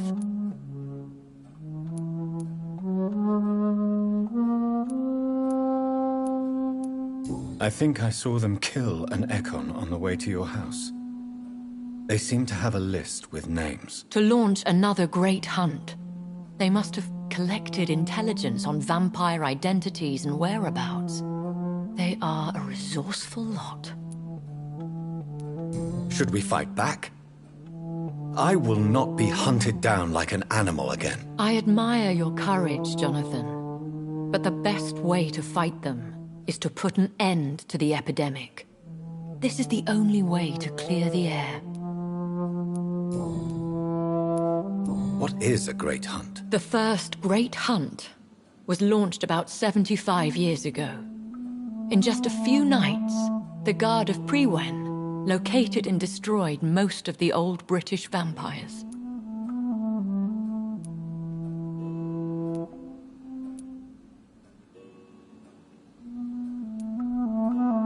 How did you survive the first hunt? I fled, Jonathan. Like most vampires who survived that slaughter. And I secretly came back when I was sure they had lost my trail.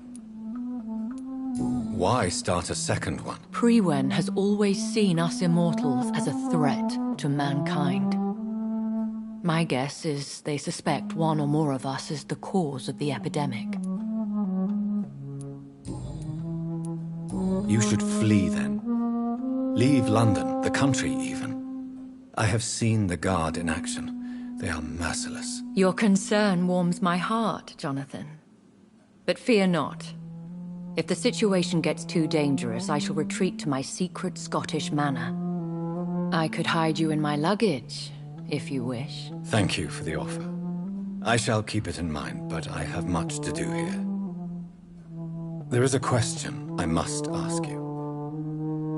Could Lord Redgrave be my maker? I doubt it. If Lord Redgrave had made you his progeny, he would not have seemed so surprised when you demonstrated the strength of your lineage.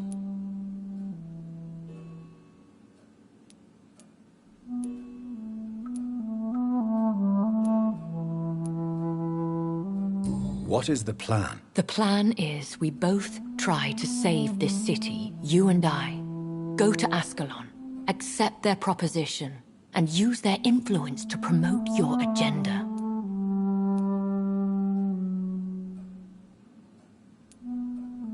What will you do? I still have contacts and old friends in this town. I shall make some inquiries and attempt to learn more of the situation. We need clarity. How can I save London? The epidemic is the priority. You must find its origin and put an end to it. This is the best way to solve the crisis. Will I ever discover the identity of my maker? Maybe not, Jonathan. We know for sure you were made by a powerful vampire, but most of those fled England long ago.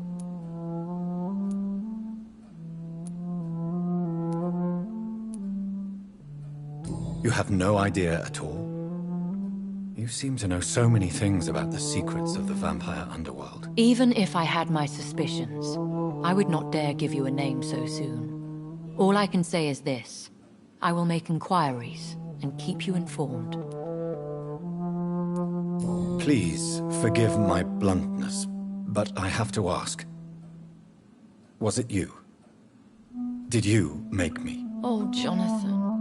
I know you shall always have a gnawing doubt about who made you an immortal. But I swear, I had nothing to do with it.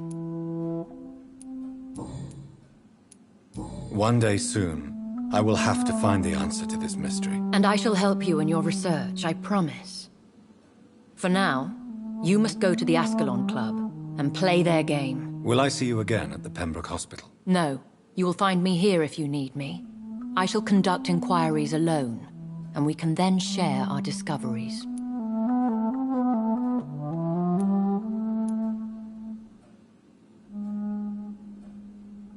Will you not visit Pembroke again? No.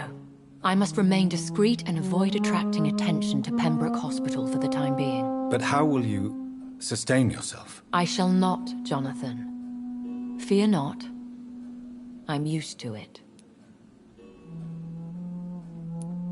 When will we meet again? As soon as you meet Lord Redgrave, I suppose. Fear not, my dear. I shall only be a heart's beat away.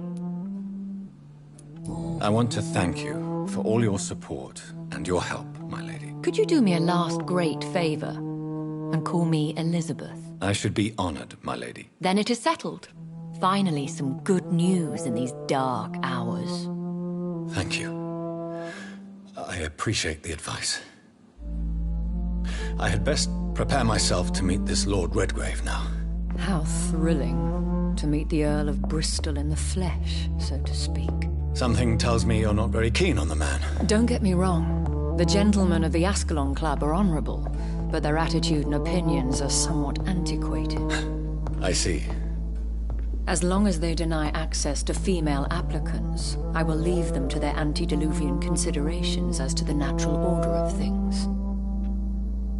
Jonathan, promise me you'll be careful. Of course. But why the fear in your voice? Look at me, Jonathan. I am. I mean, really look at me, young Ekon.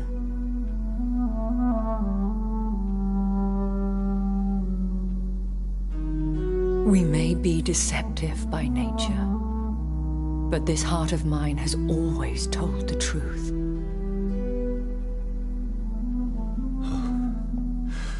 Elizabeth. Go, my friend. But come back to me soon.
So, time to visit the Ascalon Club.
That was the vampire I saw earlier. This war takes no prisoners.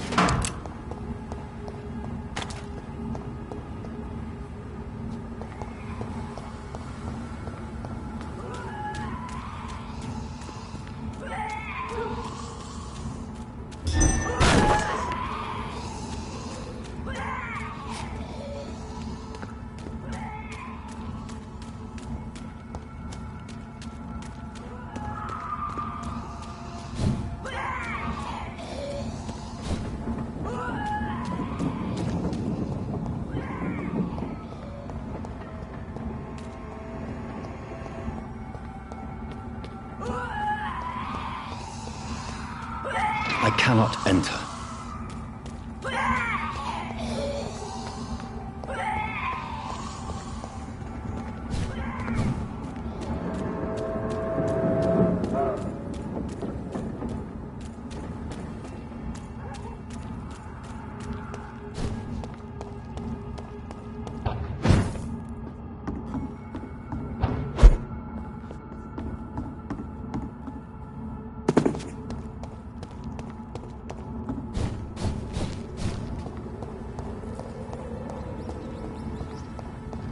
It's locked, all right.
The West End.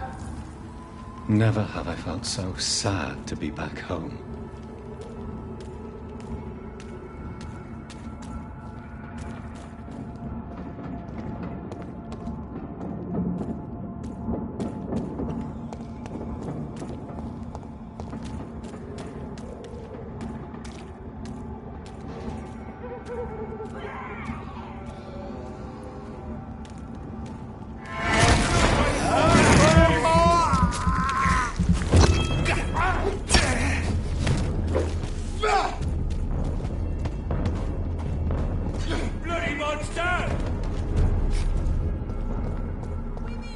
The Ascalon Club. The heart of British vampire society. Right to vote is Not quite only as the subtle as I first step. expected. Women of all countries unite!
Good evening, miss. Oh my god, no. Please, Mr. Vampire, don't kill me. Please, no. I'm too young to die. I still have so much to offer this world. Wait, no. Why do you think I would... What? Don't worry, Dr. Reed. I know you wouldn't harm me. Mother told me you were in this part of town and might drop by. Your mother? My name is Charlotte, sir. Charlotte Ashbury.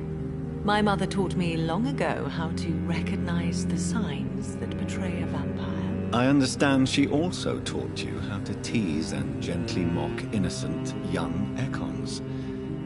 It's a pleasure to meet you, Miss Charlotte.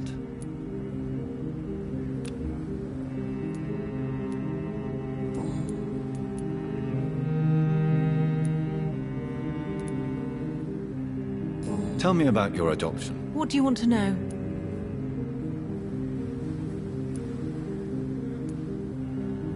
How did you meet Lady Ashbury? First, I was an orphan in the institution for girls she manages in the West End. When I was 10, she adopted me, and I have lived with her ever since. Did you know she was a vampire when she picked you? The correct word is Ekon, Doctor. And no, I had no idea why my mother only showed up at night. She told me everything when I turned 16, though I suspected the truth for a long time before that. Who are your real parents? Elizabeth Ashbury is my real mother. She raised me and has taken care of me all my life. I have no idea who my progenitors are or were. Do you live with her? I still spend a lot of time in my mother's mansion, but I have my own house now. I have a life to live, you see. And one day, I'll have my death to face.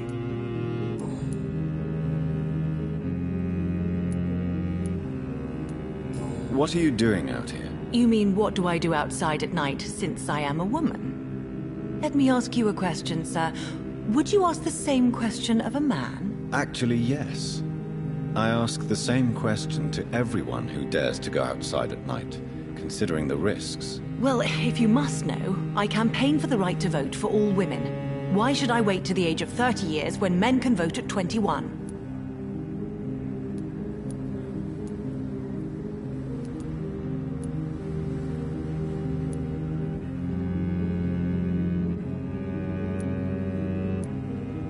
How are the locals reacting to your claims? People here can't wait for a wall to be built to isolate the West End from the rest of town. That's how progressive they are. If this happens, Emily and I will blow it up. Explosives are very dangerous, young lady. And who is this Emily? She is my best friend, and a suffragette too. She was supposed to campaign with me tonight, but hasn't turned up. Have you any reason to be worried about her? Recently, Emily started to believe in... well, she got interested in vampires. I'm afraid she might be in trouble. Let me guess. You spoke to her about us, didn't you?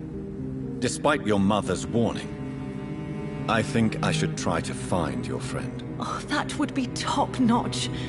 I can tell you where she might have gone. You have my thanks, Dr. Reed. And please, don't tell my mother. Are you a suffragette, then? Oh, you really are Elizabeth's girl. Without a doubt. All adult women have the right to vote in the US, in New Zealand, and in Australia. But women here can't vote unless they are property owners. No need to convince me, Miss Charlotte. I have shared your opinion for a long time. Even before I met Emmeline Pankhurst. Really? Oh. Now I see why my mother appreciates you so much. Too bad there aren't more men like you in the vicinity.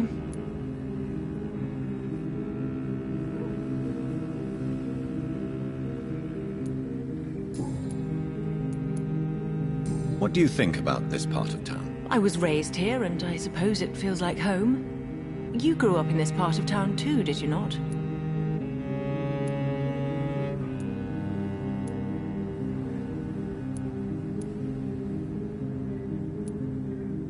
Is there something that's bothering you? Too much selfishness and individualism for my taste. Even when there was no epidemic. Even if that's partly true, may I remind you that many charitable institutions are financed by the selfish and filthy rich. I suppose you're right.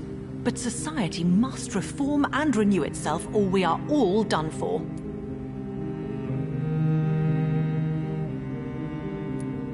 Yes, I was born a few streets away. A small world, is it not?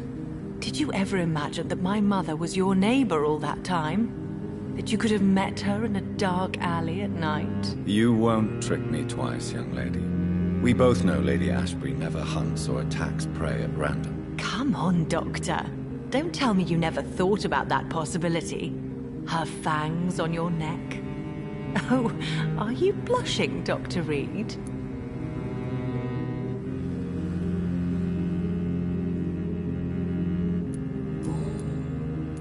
What exactly has your mother told you about me? Your name and profession, obviously, and the mystery about your maker.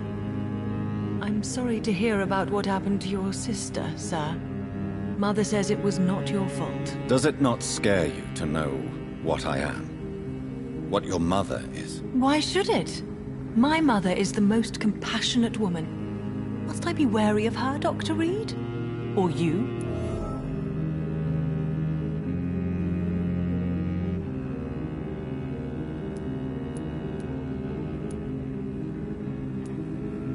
Perhaps it's wise for a mortal never to totally trust a vampire. Your mother herself told me that we Ekon are creatures of deception. Maybe it's because we seem so alive. That may be true for a naive girl, but I have the best teacher when it comes to getting rid of an insistent immortal. Your mother is not like any other vampire I've met. I believe she thinks the same about you, Dr. Reed.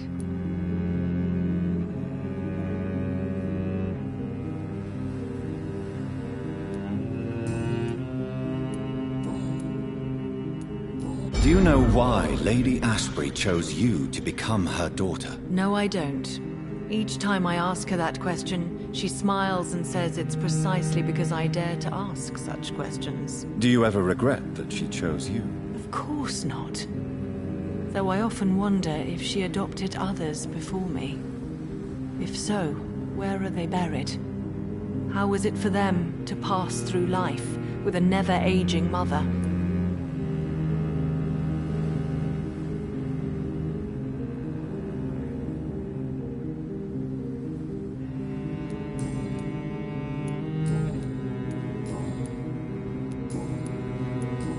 Goodbye, Charlotte. Give my best regards to your mother when you see her. She's been quite busy these last few nights.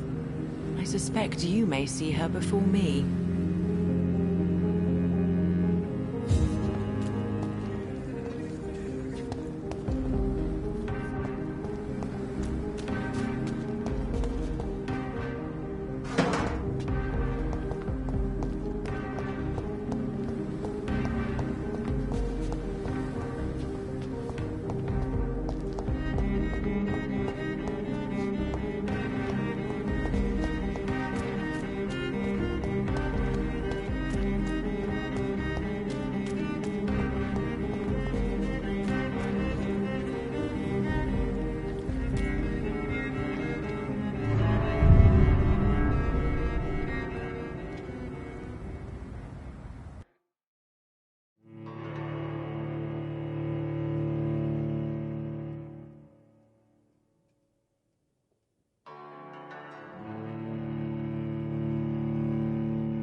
Do you know where you are standing right now? In front of the Ascalon Club, I presume. The Ascalon Club only summons or ostracizes. What is your business tonight? I received an invitation. I'm Dr. Jonathan Reed.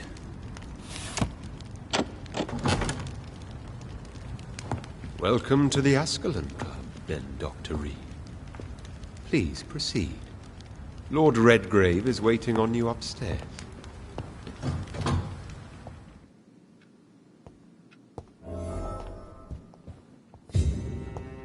There has been quite a battle here.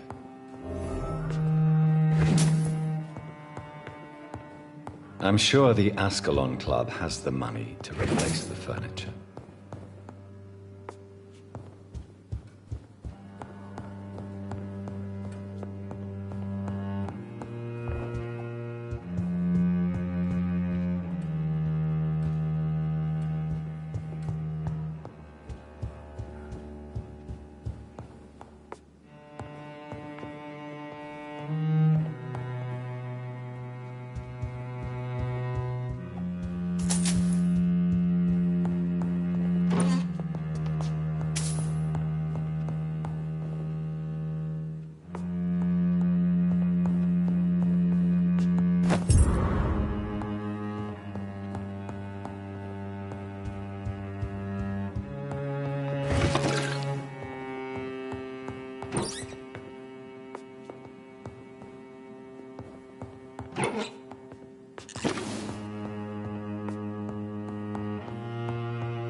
Good evening.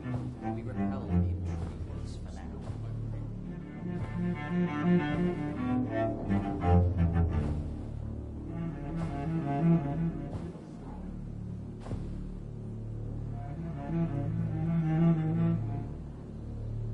My good friends, if I may have your attention. Behold our visitor, the good Dr. Reed. Newborn of blood so pure and strong that even my friend Fergal Bansher was no match for him. Here, here, here! Come forward, young Ekon, for we have so much to discuss. Welcome to the Ascalon Club, Dr. Reed. I am Lord Redgrave, Earl of Bristol and chairman of this exclusive association. Lord Redgrave. At last we meet. I've been eager to make your acquaintance. I've heard some astounding things about you. Please accept my condolences for your loss, Dr. Reed. Thank you, my lord. Lady Ashbury expressed your wish to meet me. Yes. The lady has always been a useful acquaintance, though not always reliable. Is she a good friend of yours?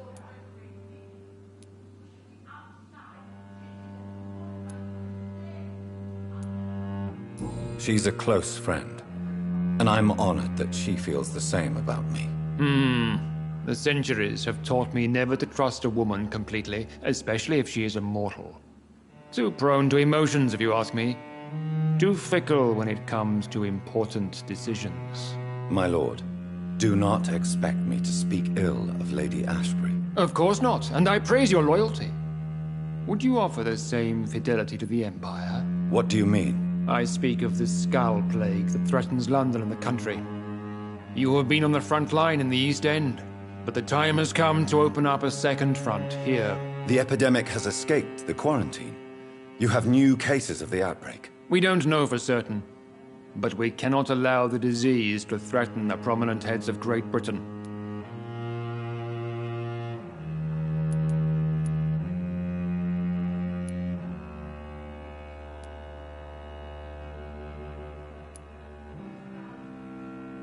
Why do you suddenly need me? The Ascalon Club only recruits the best, and you definitely fit the bill. Your scientific and medical reputation alone would qualify you as a candidate. You want me to find possible sources of the outbreak in the West End. Is that it? Ah, straight to the point, like all eager newborns. We shall have time to talk about all this, Dr. Reed, but first, I should like to get to know you better. Talk?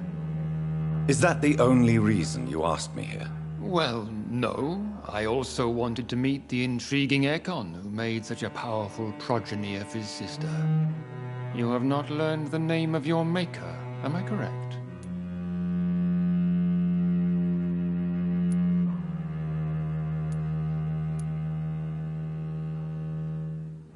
No, I haven't. Have no embarrassment, Dr. Reed. We all make mistakes. But whatever your lineage, you are definitely Ascalon material. What do you mean? I would like you to become a member of the Ascalon Club, and to serve me as such. Before I accept, I have so many questions. Please ask.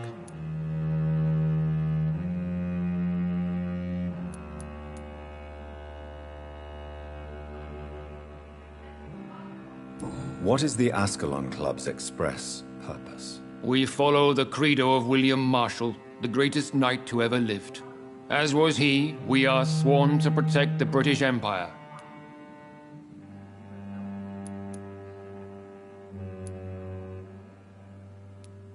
William Marshall founded the Ascalon Club. Not exactly. William Marshall granted me immortality, and I founded the club a few years later. The good knight has been gone for so long.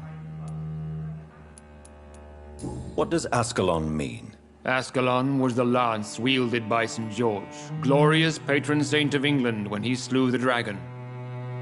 And like that lance, we pierce the hearts of all our nation's enemies.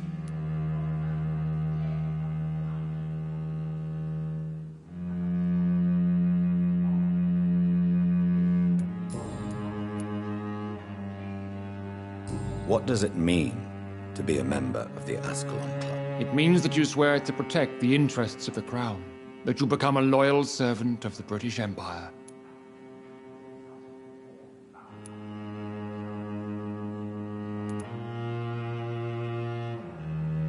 Do you have any official recognition from the government? A charter from His Majesty the King?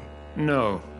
Of course, the Ascalon Club publicly supports the Empire, but the true nature of its members remains a secret.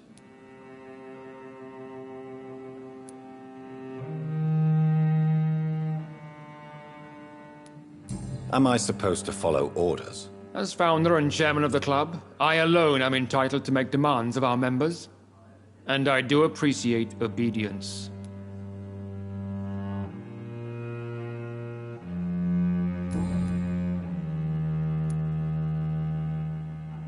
I killed Fergal, who claimed to be one of yours, sent to cleanse the East End of all Skulls. Will his death be an issue? Do not worry. My priorities have changed. Fergal was a zealous servant of mine, but like any servant, he had his limitations and is readily replaced if necessary.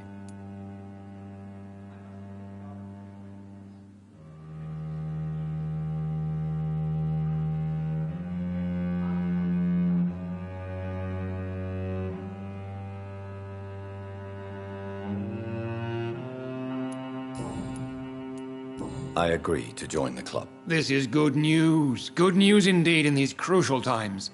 Let's inform the Assembly formally and proceed with your initiation. My initiation? Fear not. Nothing fancy nor dangerous. It is just that we, the members of Ascalon, believe that tradition and custom are the backbone of this country.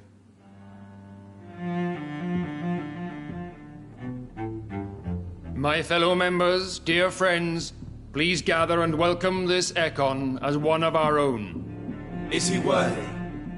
Is his blood pure? Well, speak, Dr. Reed, in front of the most sacred blood.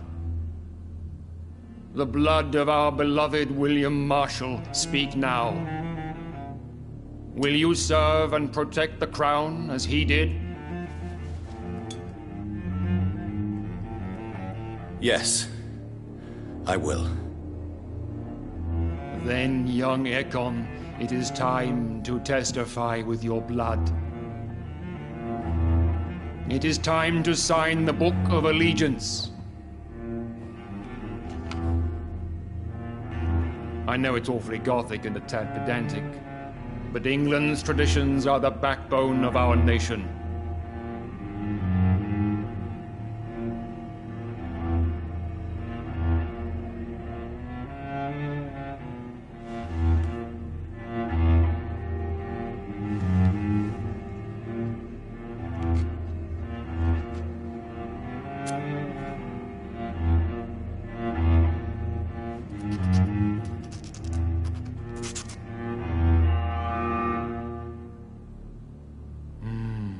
Delightful.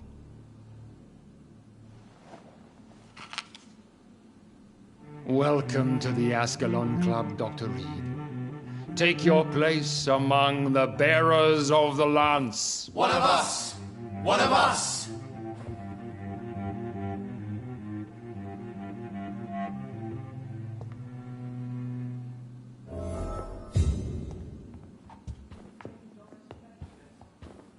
I personally went patrolling last night in the West End, and I spotted at least 2 foreign Ekons. This is That went well, did it not? We shall chase these. It is always useful to bolster the troops' morale. especially before a difficult battle. You have the makings of a general, my lord. I was, though very long ago. Well, not quite a general, but a proud defender of the crown. So why did you really want to meet me? Straight to the point again, young Ekon.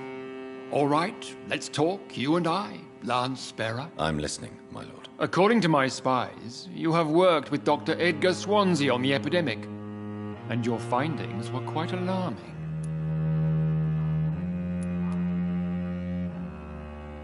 Do you know Edgar Swansea? Not personally, but I've been told he has some sort of immortal fetish and is a good friend of yours. Does it bother you that I consider him my good friend? As long as you reveal nothing of the club's inner workings, why should I forbid you engaging in conversation with the good Dr. Swansea? You were spying on me? Not personally. I rarely leave this building. But once he found you, Fergal kept me informed. Until you put an end to his mission.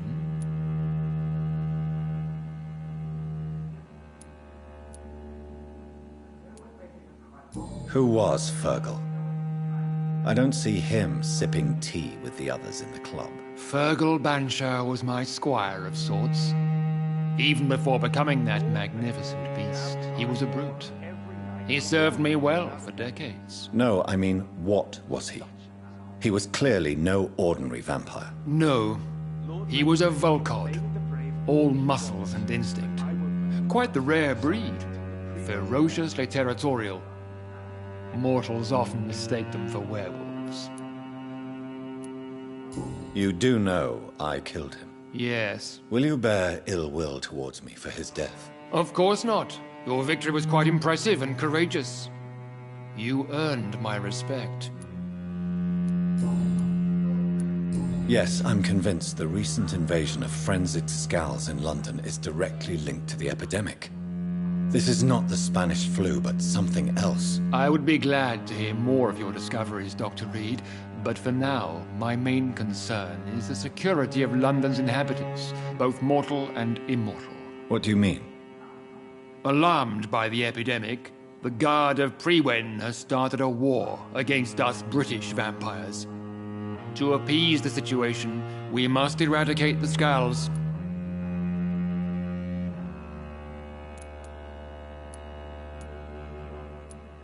I have met peaceful and wise Skulls. To exterminate them means we are no better than vampire hunters. Skulls are hideous, shameful creatures that give all Ekon a bad name. So, what do you want me to do? I want you to investigate the city thoroughly. I have reason to fear there are cases of contagion in this part of town.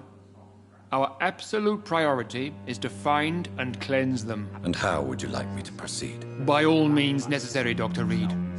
You are now a member of the Ascalon Club and you have carte blanche. Interrogate the locals, follow all the leads you find, and get results. We are losing this fight!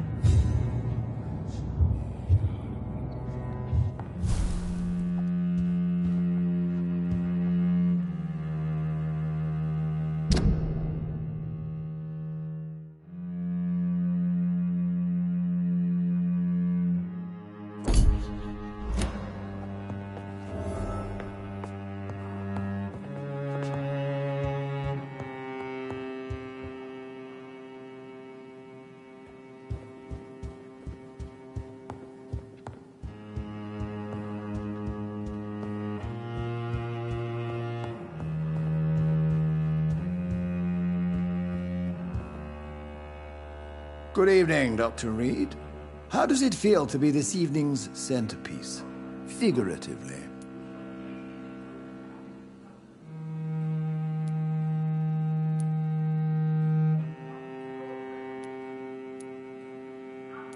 I feel like the newcomer, and I do not like it at all. Do not be alarmed.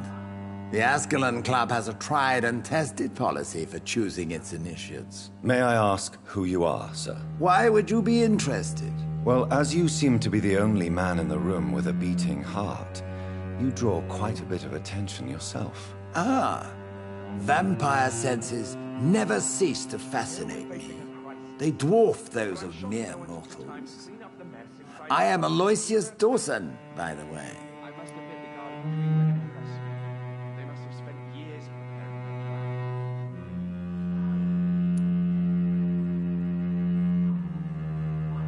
Are you not afraid?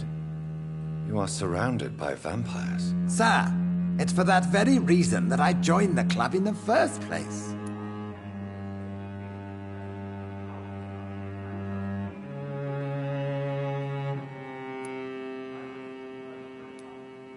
So you asked for membership? I have been a member of many clubs in many countries. But I must admit, this one is my favorite.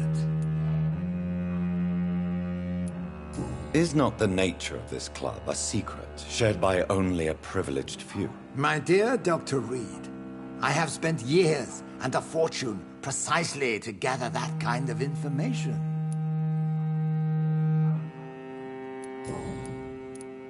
Are you a member of the club? Yes, I am. And I have been for many years. And will be until the day I die.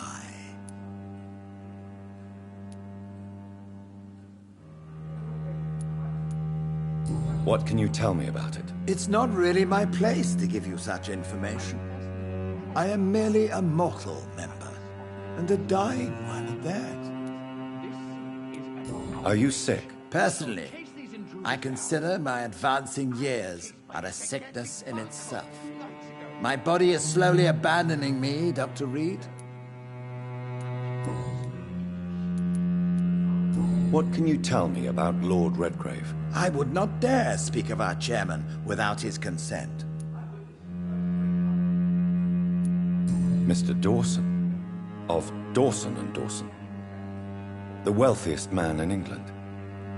It is a pleasure to meet such a prominent figure of London. A withering London figurehead, to be precise. Are you sick, Mr. Dawson? I am a doctor, you know. My case is beyond the scope of traditional medicine. I have spent fortunes on the world's most competent doctors to arrive at that diagnostic conclusion. I'm sorry to hear that, sir. Should I suppose that you're here in search of some form of immortality? Absolutely not. I'm here to implement my plan to save the city I was born in. To cast out the ghastly evil that has us all on our knees.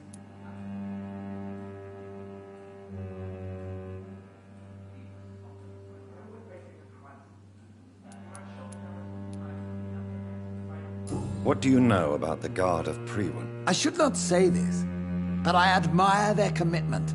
This is what the nation needs right now. Lord Redgrave is outside almost every night coordinating our defenses. Such Lord Redgrave can play with the brave all he wants. But they are our enemies. They are not mine, Dr. Reed. Would you help them? No. There is a time for such methods. But brute force will not be enough to fight this plague. We have to think differently.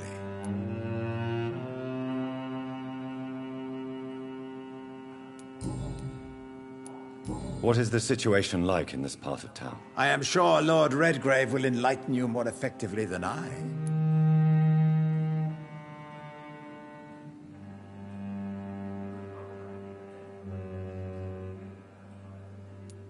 Money cannot solve every problem.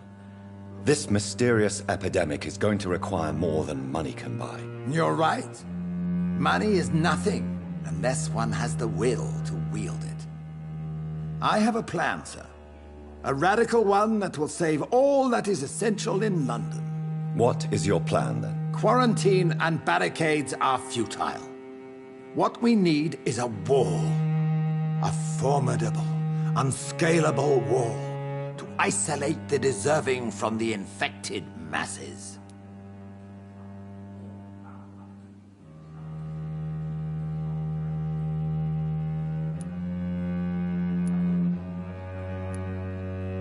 By doing so, you would create two separate ghettos. What if the disease gets past the wall? The results would be disastrous. Not if we eliminate all suspected cases of infection as soon as they appear. A necessary sacrifice. Are you not mistaking sacrifice for summary execution? Why do you care? Are you not a vampire? Removed from all mortal concerns? Decisiveness is what the city needs, and it needs it now.